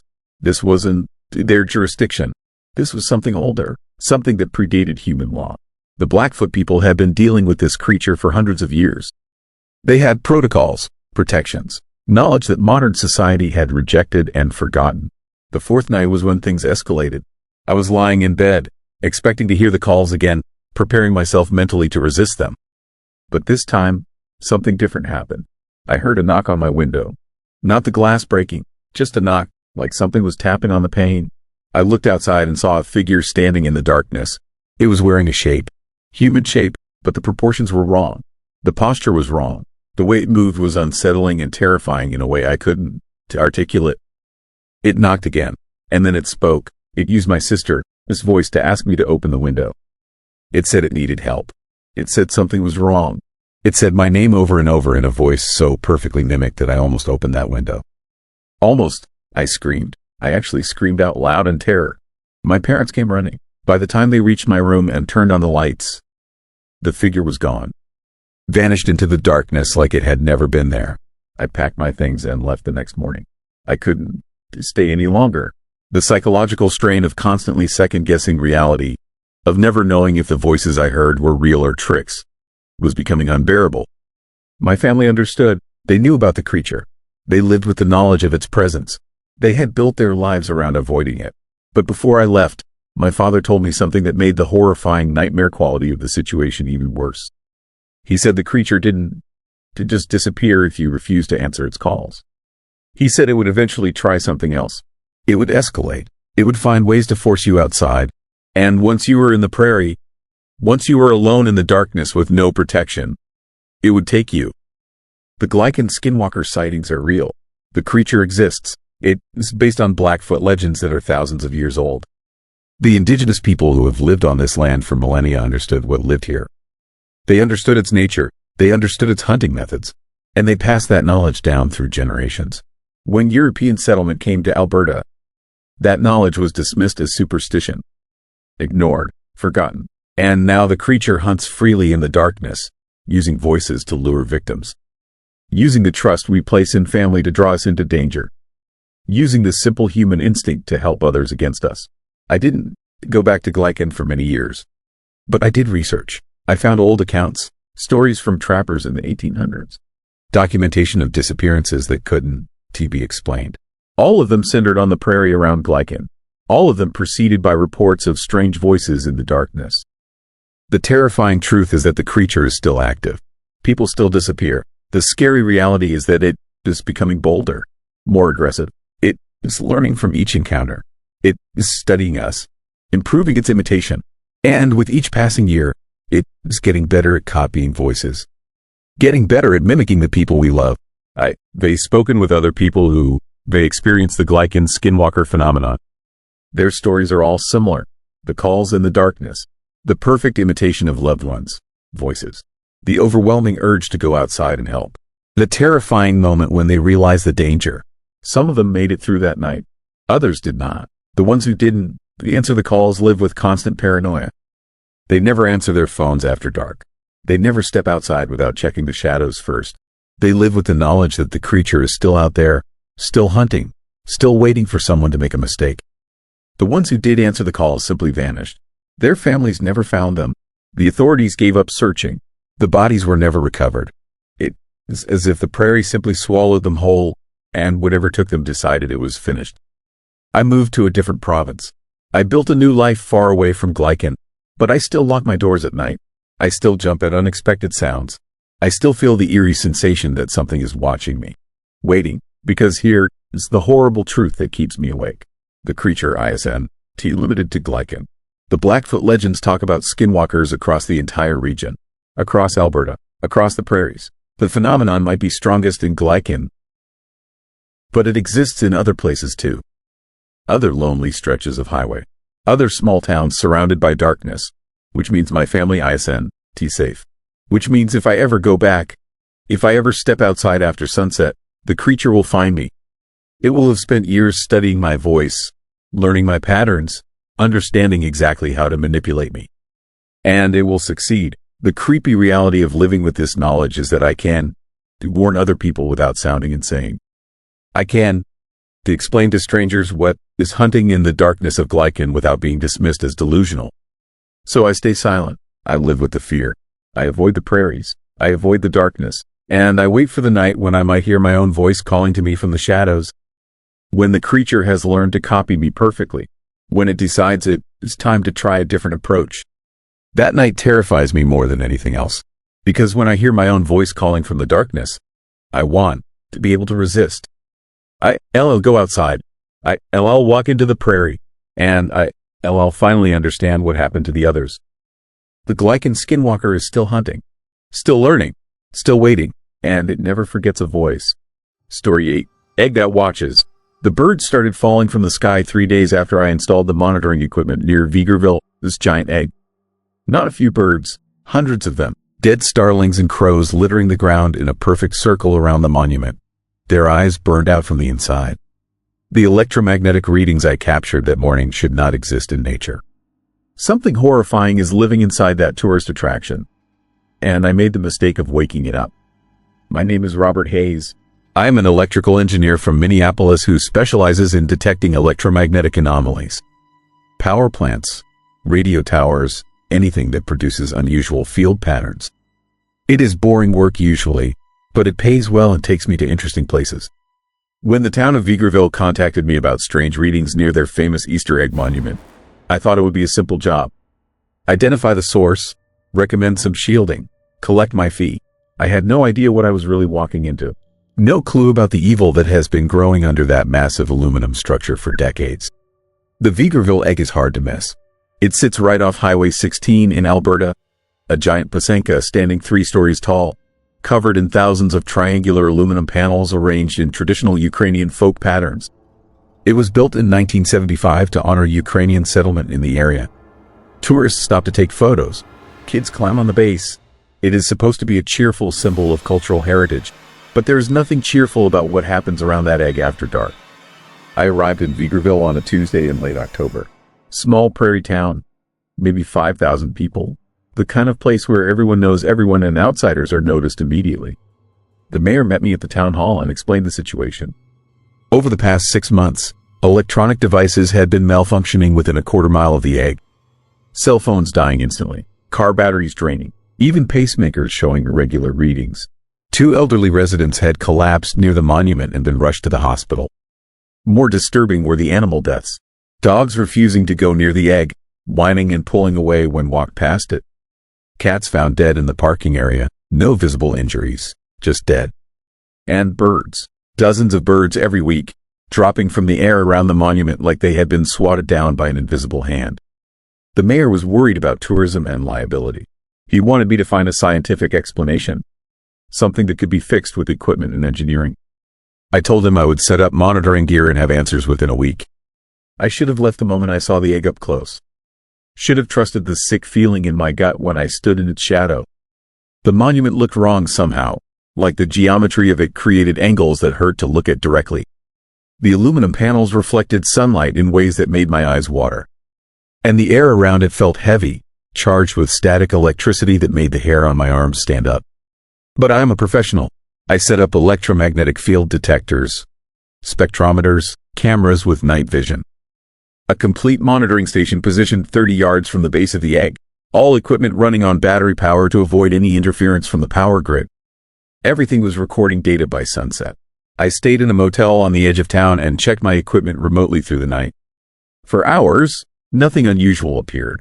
Normal background electromagnetic radiation, typical for a structure that size. I was starting to think the whole thing was mass hysteria or interference from nearby radio towers.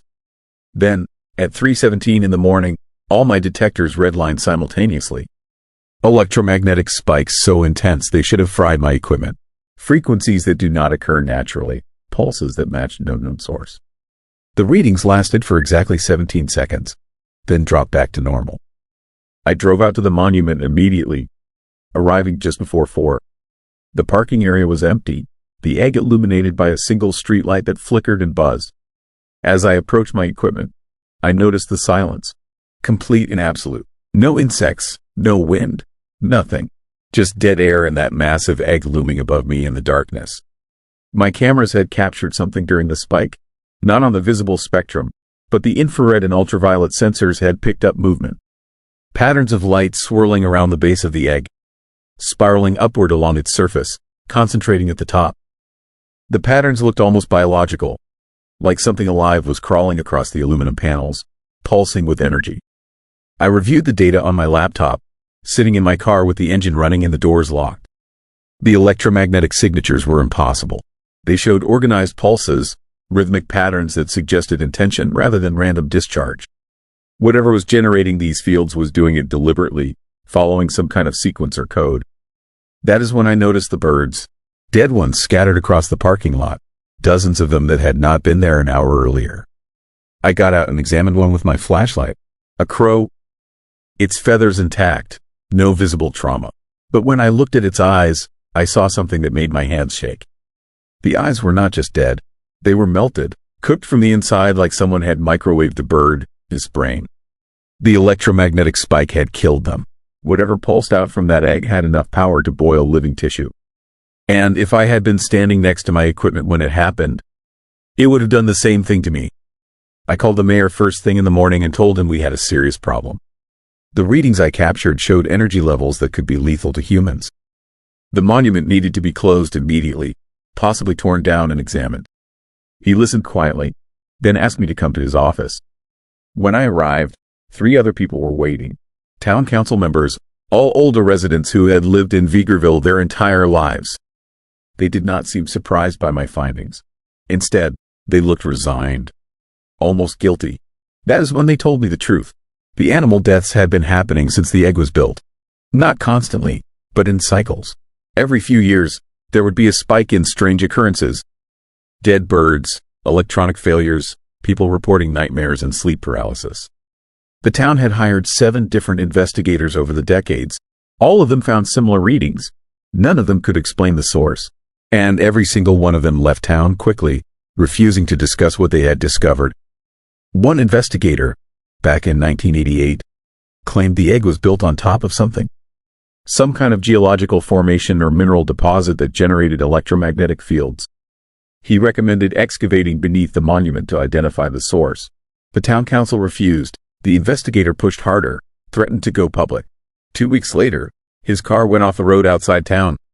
He survived but suffered brain damage from a stroke. Doctors said it looked like his neural tissue had been exposed to intense electromagnetic radiation. After that, the town stopped investigating. They learned to live with the phenomenon, warned locals to stay away from the egg at night, and kept the tourist narrative simple and cheerful during the day. But things had been getting worse recently. The cycles were coming more frequently. The electromagnetic spikes were stronger. And people were starting to ask questions that the town could no longer ignore. They wanted me to do what the others had not. They wanted me to find out what was under the egg, and they were willing to pay me a substantial amount to keep quiet about what I found. I should have refused, should have packed up my equipment and driven back to Minneapolis.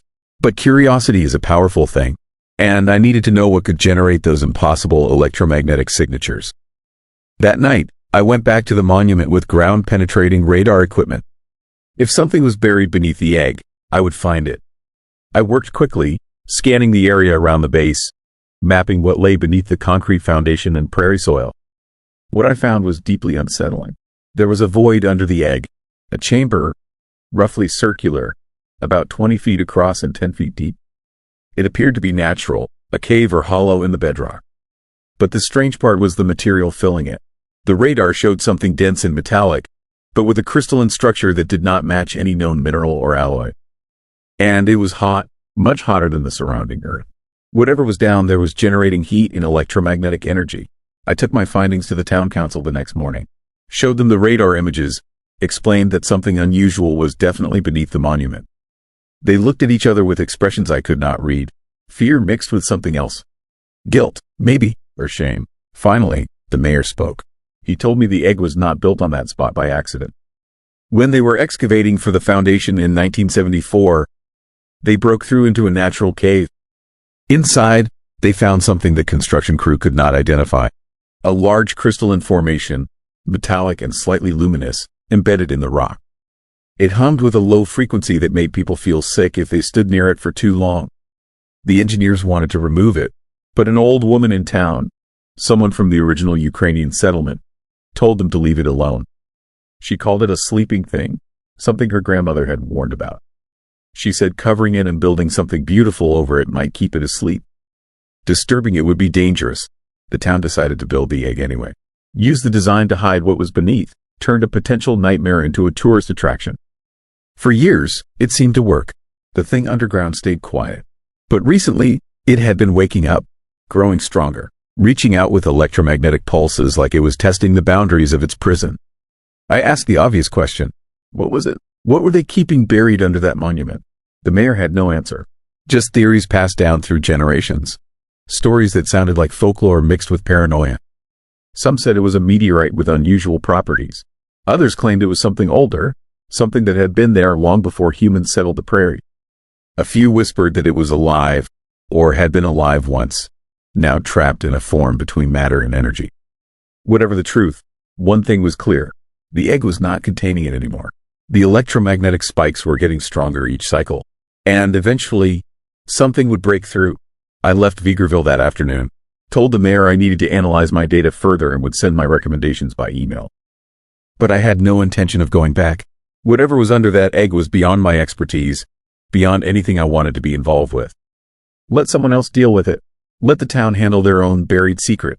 But I cannot stop thinking about those birds. Cannot forget the melted eyes, the way they dropped from the sky in perfect circles around the monument.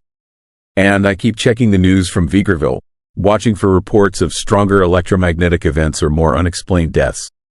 Because I know what is coming. That thing under the egg is waking up. The cycles are accelerating. And when it finally breaks free, when the aluminum panels can no longer contain the energy building beneath them, something terrible will happen. Not just to Vegreville, but to anyone who gets too close to whatever has been sleeping under that cheerful tourist attraction for 50 years. The evil that haunts Vegreville, this egg is not a ghost or demon. It is something older and stranger, something that does not belong in our world. And we built a monument over it, decorated it with bright patterns, and invited people to come take pictures. If you ever drive through Vegreville, if you see that giant egg rising from the prairie, keep driving. Do not stop for photos. Do not let your children climb on the base. And whatever you do, do not go near it after dark. Because the thing underneath is waiting, listening, growing stronger with each electromagnetic pulse. And someday soon, it will hatch. Story 9, Claire's own creature. I saw something in the canola fields that shouldn't exist. Something 8 feet tall that moved with a speed that defied physics. Something that burned the earth as it ran.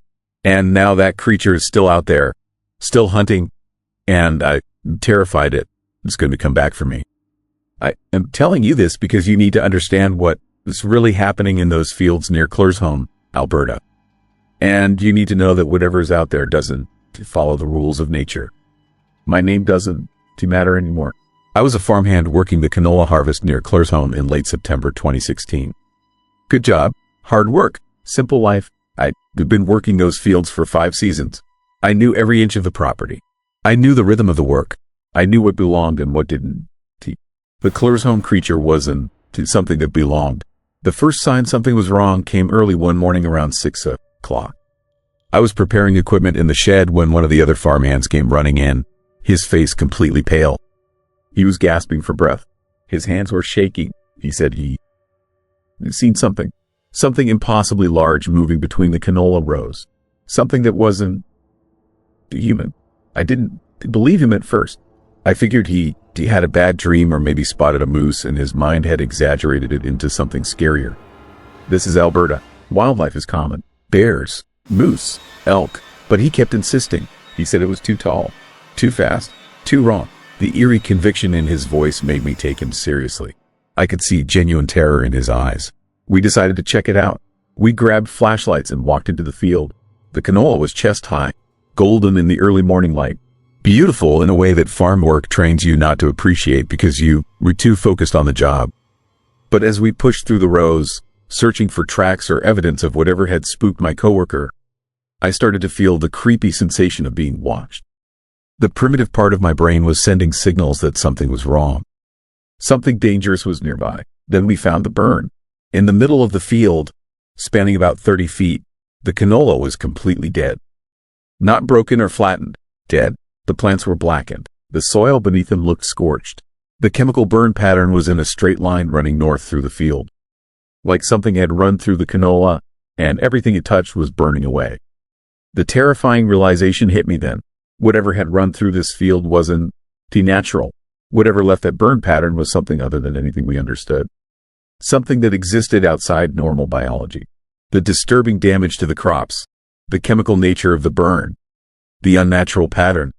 All of it suggested something that shouldn't be real. We called the farm owner, Marcus. He arrived within the hour, and when he saw the burn pattern, his face went ashen. He told us we hadn't seen anything. He told us to forget about it. He told us to keep working and never speak about what we found. But it was too late. The farmhand who'd seen the creature was already talking about it in town. By evening, the story had spread. The Claire's home creature, a giant thing in the fields, something that burned the earth as it moved. The eerie urban legend started circulating almost immediately. That night, I couldn't sleep. I kept thinking about that burn pattern. Keep thinking about what could possibly have caused it. What kind of creature could be 8 feet tall? What kind of thing could move fast enough to leave that kind of damage? What kind of nightmare was hunting in the darkness beyond my window? The next morning, we found more burn patterns. 3 of them this time, all running through different sections of the field, all showing that same chemical scorching. all suggesting that whatever had been out there the night before had been active. Hunting, searching for something. The horrifying implication was that it was becoming more aggressive, more bold, more willing to risk being seen. Marcus tried to keep us working. He tried to act like everything was normal, but you could see the fear in his eyes, the terrified understanding that something was wrong with his property. Something was using his fields as a hunting ground, and he had no idea what to do about it. Over the next week, the sightings increased. A farmhand named Trevor claimed he actually seen it. He said he was working in the east field when something massive moved across his line of sight. He described it as roughly humanoid, but wrong, disproportionate. The limbs were too long, the body was too thin, and the way it moved was unlike anything natural. Not a running gait, more like something gliding, flowing, unnatural. He said it had looked at him. He said its eyes were bright, luminescent, yellow or orange in the fading light. And when it looked at him, he felt a terrifying sensation of being measured, being evaluated, being considered as something worth hunting.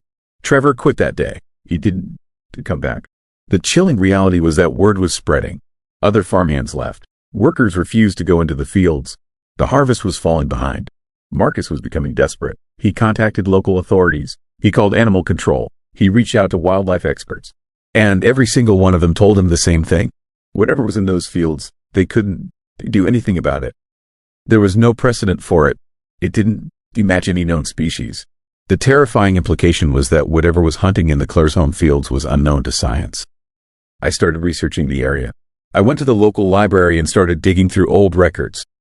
And what I found was horrifying. There were accounts going back decades. Disappearances near Claresholm, people vanishing without a trace, livestock found killed in ways that didn't match any natural predator. Chemical burns in fields, unexplained phenomena that locals had learned to accept as simply part of living in that region. One article from 1987 described a similar incident. A creature spotted in the fields, burn patterns left behind. But that incident escalated. A farm worker disappeared. A child went missing from a nearby property. The creatures, yes plural, seemed to be hunting people. And then, mysteriously, they vanished. The burn pattern stopped. The sightings ceased, and the locals learned to never speak of it again. The Claresholm creature ISN, T-New. It is not a one-time phenomenon. It's something that has been coming to these fields for generations. Something that appears, hunts, takes people, then disappears for years, and then comes back. Terrified, we re-in the active cycle again. The escalation accelerated in October. The burn patterns became more frequent, multiple sightings per day. The creature, or creatures, were becoming bolder, more comfortable in their presence, more willing to be seen. The unsettling feeling that something was hunting us, was studying us, was learning our patterns, became inescapable. Then Marcus disappeared. He went into the field one morning to assess the damage. He never came back. His truck was found at the gate. His phone was on the seat. But Marcus was gone. The search parties found nothing. No body, no traces, no explanation. Just the eerie evidence that something had taken him. I couldn't stay after that. I quit. I couldn't work in those fields anymore. The terrifying knowledge that something was hunting us, that whatever it was could take a person in broad daylight, was too much. I packed my things and left Claresholm. But I've been following the reports online. I've been reading the accounts from people brave or foolish enough to stay. The creature has become more active, more visible, multiple sightings per week now. The burn patterns are becoming more elaborate, more organized, like it is creating a pattern, a message, a warning or an invitation. The horrifying truth is that the creature ISN isn't just hunting livestock anymore. It is hunting people, and it is getting better at it. The eerie realization is that whatever it is intelligent. It's learning. It's adapting. And with each passing month, it is becoming more dangerous. I had nightmares about those yellow eyes. I still see that burn pattern in the canola field. I still hear the testimony of Trevor describing that unnatural movement. The creepy sensation of being watched never fully fades.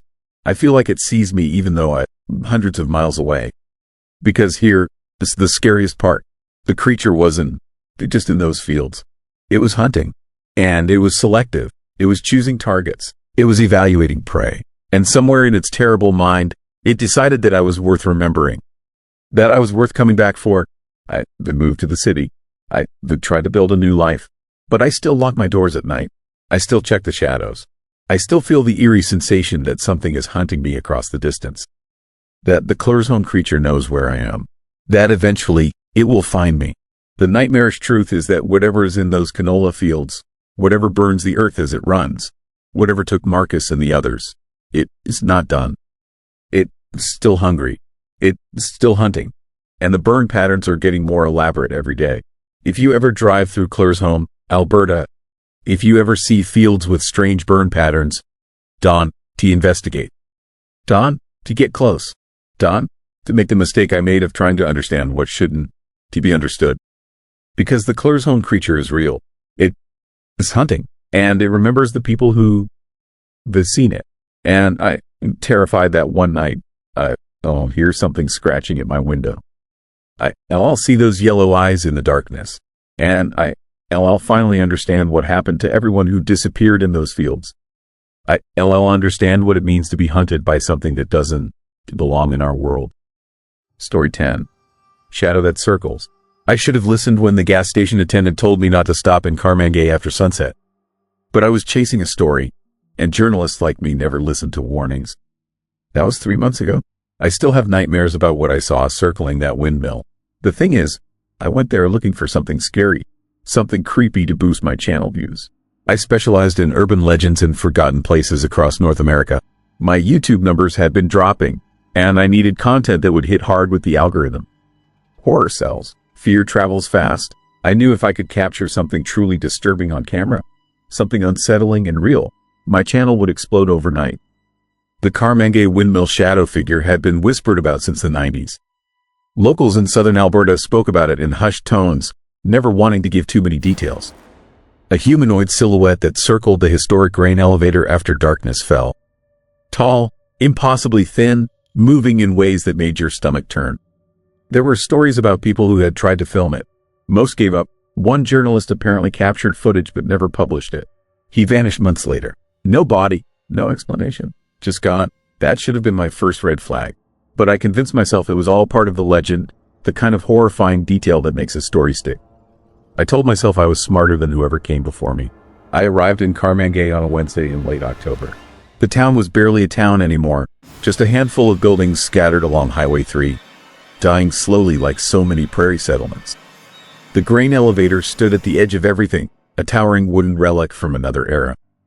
In daylight, it looked almost noble, a monument to agriculture and hard work. But as the sun started dropping toward the horizon, painting the sky in shades of blood orange and purple, the structure changed. Shadows grew longer, the wind picked up, making the old wood creak and groan. I set up my camera equipment near the base of the elevator, mounting my main camera on a tripod and keeping a handheld for closer shots. My plan was simple: capture whatever appeared after dark, narrate the experience in real time, and upload the raw footage. Authenticity mattered to my audience. They could smell fake content from miles away. This needed to feel real because it would be real. The temperature dropped fast once the sun disappeared. That is normal for the prairie in autumn, but this felt different. The cold seemed to press against my skin, invasive and deliberate. I pulled my jacket tighter and checked my equipment. Everything was recording. The grain elevator loomed above me, a dark mass against the darkening sky. I could hear the wind moving through the gaps in the wooden walls, producing a low moan that set my nerves on edge. Then I heard it, footsteps, not the crunch of gravel or the scuff of boots, something else, a sliding, dragging sound, like something heavy being pulled across concrete. My heart started pounding. I grabbed my handheld camera and turned toward the noise. Nothing, just darkness and the skeletal outline of the grain elevator. The sound came again, circling around to my left. I spun, camera raised, finger on the record button. The viewfinder showed only shadows and the faint glow of my equipment lights. But I felt it. Someone or something was watching me. The sensation crawled up my spine, primal and undeniable. Every instinct I had screamed at me to leave, to pack up my gear and drive back to the highway. But I stayed, because that is what I did. I chased fear. I documented the unknown, and my viewers expected nothing less. The circling continued, slow, methodical, never coming close enough for me to see clearly. I kept filming, narrating in whispers, describing the creepy atmosphere, the chilling sounds, the way the darkness seemed to move with intention. My breath formed clouds in the freezing air. My fingers went numb despite my gloves. Then it stepped into the light. I have tried to describe what I saw that night, but words fail. The figure was tall, maybe 7 feet, stretched and wrong. Its limbs were too long, joints bending at angles that made my eyes hurt. The silhouette was perfectly black, darker than the night around it, like it absorbed light instead of reflecting it. And it moved. God, the way it moved. Not walking, gliding, circling the base of the grain elevator in smooth, horrible rotations. I kept filming. My hands shook so badly the footage was probably unusable, but I kept the camera pointed at that thing. It never acknowledged me directly, never turned toward me, but I knew it was aware. I could feel its attention like pressure behind my eyes. The shadow figure completed one full circle, then another. Each rotation brought it slightly closer to where I stood. My breathing got faster. Panic started setting in, not the exciting fear I had felt exploring abandoned buildings or investigating haunted locations. This was terror, pure, animal terror that made me want to run screaming into the night. But I did not run. I stood there, frozen, camera recording, watching this impossible thing circle that grain elevator like a predator stalking prey. On its 5th rotation, it stopped, directly in front of me, still 20 feet away, but close enough that I could make out details I wish I had never seen. The figure had no face, just a smooth void where features should be. But I felt eyes on me, felt something ancient and hungry studying me from within that darkness. My camera battery died. The red recording light blinked out, plunging me into deeper darkness. I fumbled for my backup camera, hands trembling, breath coming in short gasps. When I looked up again, the figure was gone. Silence, complete and absolute. Even the wind had stopped. The grain elevator stood motionless, just an old building in the dark. I could have convinced myself I imagined the whole thing except for one detail. My main camera, the one on the tripod, was still recording. I could see the tiny red light glowing steadily. I had 12 minutes of footage on that camera, 12 minutes of whatever that thing was circling the elevator. I packed up my equipment faster than I ever had before, threw everything in my truck and drove back to the highway without looking back. My hands shook so badly I could barely grip the steering wheel. The 2-hour drive to Lethbridge felt like an eternity. Every shadow on the road looked like that figure. Every dark shape in my peripheral vision made my heart skip. I checked into a motel and tried to sleep, but sleep would not come. I kept seeing that silhouette, kept feeling its attention pressing down on me. Around 3 in the morning, I gave up and opened my laptop. I needed to see the footage, needed to confirm what I had witnessed. The files from both cameras were corrupted, not partially damaged or glitchy. Completely unusable. 12 minutes of recording reduced to digital noise and artifacts. I tried every recovery program I knew, spent hours attempting to salvage even a single frame. Nothing worked. But here's where it gets truly disturbing. When I listened to the audio from my handheld camera, I heard something I had not noticed in the moment. Underneath the wind in my whispered narration, there was another sound. Breathing, deep, rhythmic breathing that matched the circling pattern of the shadow figure. And words, faint but unmistakable, the same phrase repeated over and over in a voice that sounded like grinding metal. Tell them all, bring them here. I deleted everything that night, erased every file, formatted every memory card, destroyed the physical recordings. I told myself I was being paranoid. That fear was making me irrational. But I could not shake the feeling that something had followed me back from Carmangue. That by filming that thing, I had invited it into my life. For weeks, nothing happened. I stopped making videos, stopped researching urban legends. I convinced myself the experience had been a one-time nightmare, a cautionary tale about chasing scary content in dangerous places. Then people started asking about my channel. Why had I stopped uploading? Where were the new videos? Some viewers mentioned they had heard about the Carmangue windmill, asked if I had ever investigated it. The comments kept coming, dozens every day, all variations of the same question. Had I seen the shadow figure? I never told anyone about my trip to Carmangue, never posted about it, never mentioned it in comments or social media. There was no way anyone could have known, but the questions kept coming. Last week, I received a package. No return address, postmarked from Alberta. Inside was a USB drive and a handwritten note on yellowed paper. The note said, "You were not the first. You will not be the last. It wants to be seen. It wants to be shared. Every view feeds it. Every mention makes it stronger. Stop now while you still can." I should have thrown the USB drive away. Should have burned it and never looked back. But curiosity is a powerful thing, especially for someone who built a career on investigating the unknown. The drive contained video files, dozens of them, different cameras, different years, all showing the same thing: the shadow figures circling the Carmangay grain elevator. Some footage was old, grainy film from what looked like the 80s or 90s. Others were recent, shot on modern equipment. And in every video, the figure looked directly at the camera at some point. That smooth, featureless void turning toward whoever was filming. The last file was different. It was footage of me, my setup at the grain elevator, my reactions, my panic as the shadow appeared. But the angle was wrong. The camera position showed me from above and behind, from a perspective that should have been impossible. Someone or something had filmed me while I filmed it. At the end of the video, after I packed up and drove away, the camera remained. It showed the grain elevator in darkness, silent and still. Then the shadow figure appeared again, closer to the camera this point. So close I could see texture in the darkness, patterns that hurt to look at directly. And then it smiled. I know that sounds impossible. The thing had no face. But somehow, it smiled. A terrible, knowing expression that conveyed satisfaction and hunger and patience all at once. The video ended with text appearing on screen. "See you soon." That was 5 days ago. Since then, I have been seeing the figure. Not in Alberta, not at the grain elevator. Here, in my city, outside my apartment window at night. In the parking garage where I keep my truck. Always at the edge of my vision. Always circling, getting closer with each sighting. I tried reporting it to the police. They suggested I see a therapist, maybe take a break from stressful work.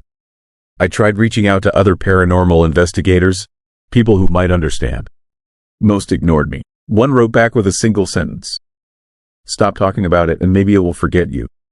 But I cannot stop, because I finally understand what that thing is and what it wants. The Carmangay shadow figure is not a ghost or a monster. It is something older, something that feeds on attention and fear. Every story told about it makes it stronger. Every video filmed, every article written, every conversation whispered in dark corners gives it more power. And I fell right into its trap. I went there looking for scary content. I wanted something horrifying and creepy that would terrify my audience. I wanted views and clicks and engagement. I got exactly what I asked for. Now it wants payment. It wants me to share what I saw, to tell the story, to post the videos, to spread the legend further. Every share would feed it. Every view would make it more real. And I know that if I refuse, if I stay silent, it will simply take what it wants anyway. So here I am, telling you this story, warning you, the Carmangay shadow figure is real. It circles that grain elevator every night, waiting for the next person curious enough or foolish enough to go looking for it. And once you see it, once you acknowledge its existence, it sees you too. I am leaving town tomorrow, driving east, as far as I can get from Alberta. Maybe distance will help. Maybe it cannot follow beyond a certain range. But I doubt it, because late last night, I looked out my bedroom window and saw it standing in the parking lot below. Just standing there, waiting. And here's the truly chilling part, the detail that keeps me awake every night. It was not alone anymore. There were others with it. Tall, stretched silhouettes standing perfectly still in the darkness. And I recognized some of them. The shapes, the way they stood. They looked like people from the videos on that USB drive. The journalist who vanished. The others who had filmed the shadow over the years. They were all there, transformed, circling, waiting for the next person to join them. I do not know how much time I have left. The figure appears closer every night, and the distance between sightings grows shorter. Soon there will be nowhere left to run, nowhere to hide. It will circle me the way it circles that grain elevator, patient and relentless, until I become just another shadow in the darkness. If you are hearing this, if my story reached you, do me one favor. Do not go looking for the Carmangay shadow figure. Do not drive out to that grain elevator after dark. Do not film it or investigate it or try to prove it exists. Because it does exist. And once it knows you are looking, it will never stop looking back. The scary truth is that some mysteries are not meant to be solved. Some legends exist as warnings, not invitations. And some things in the darkness should stay forgotten. I learned that lesson too late. Do not make the same mistake I did.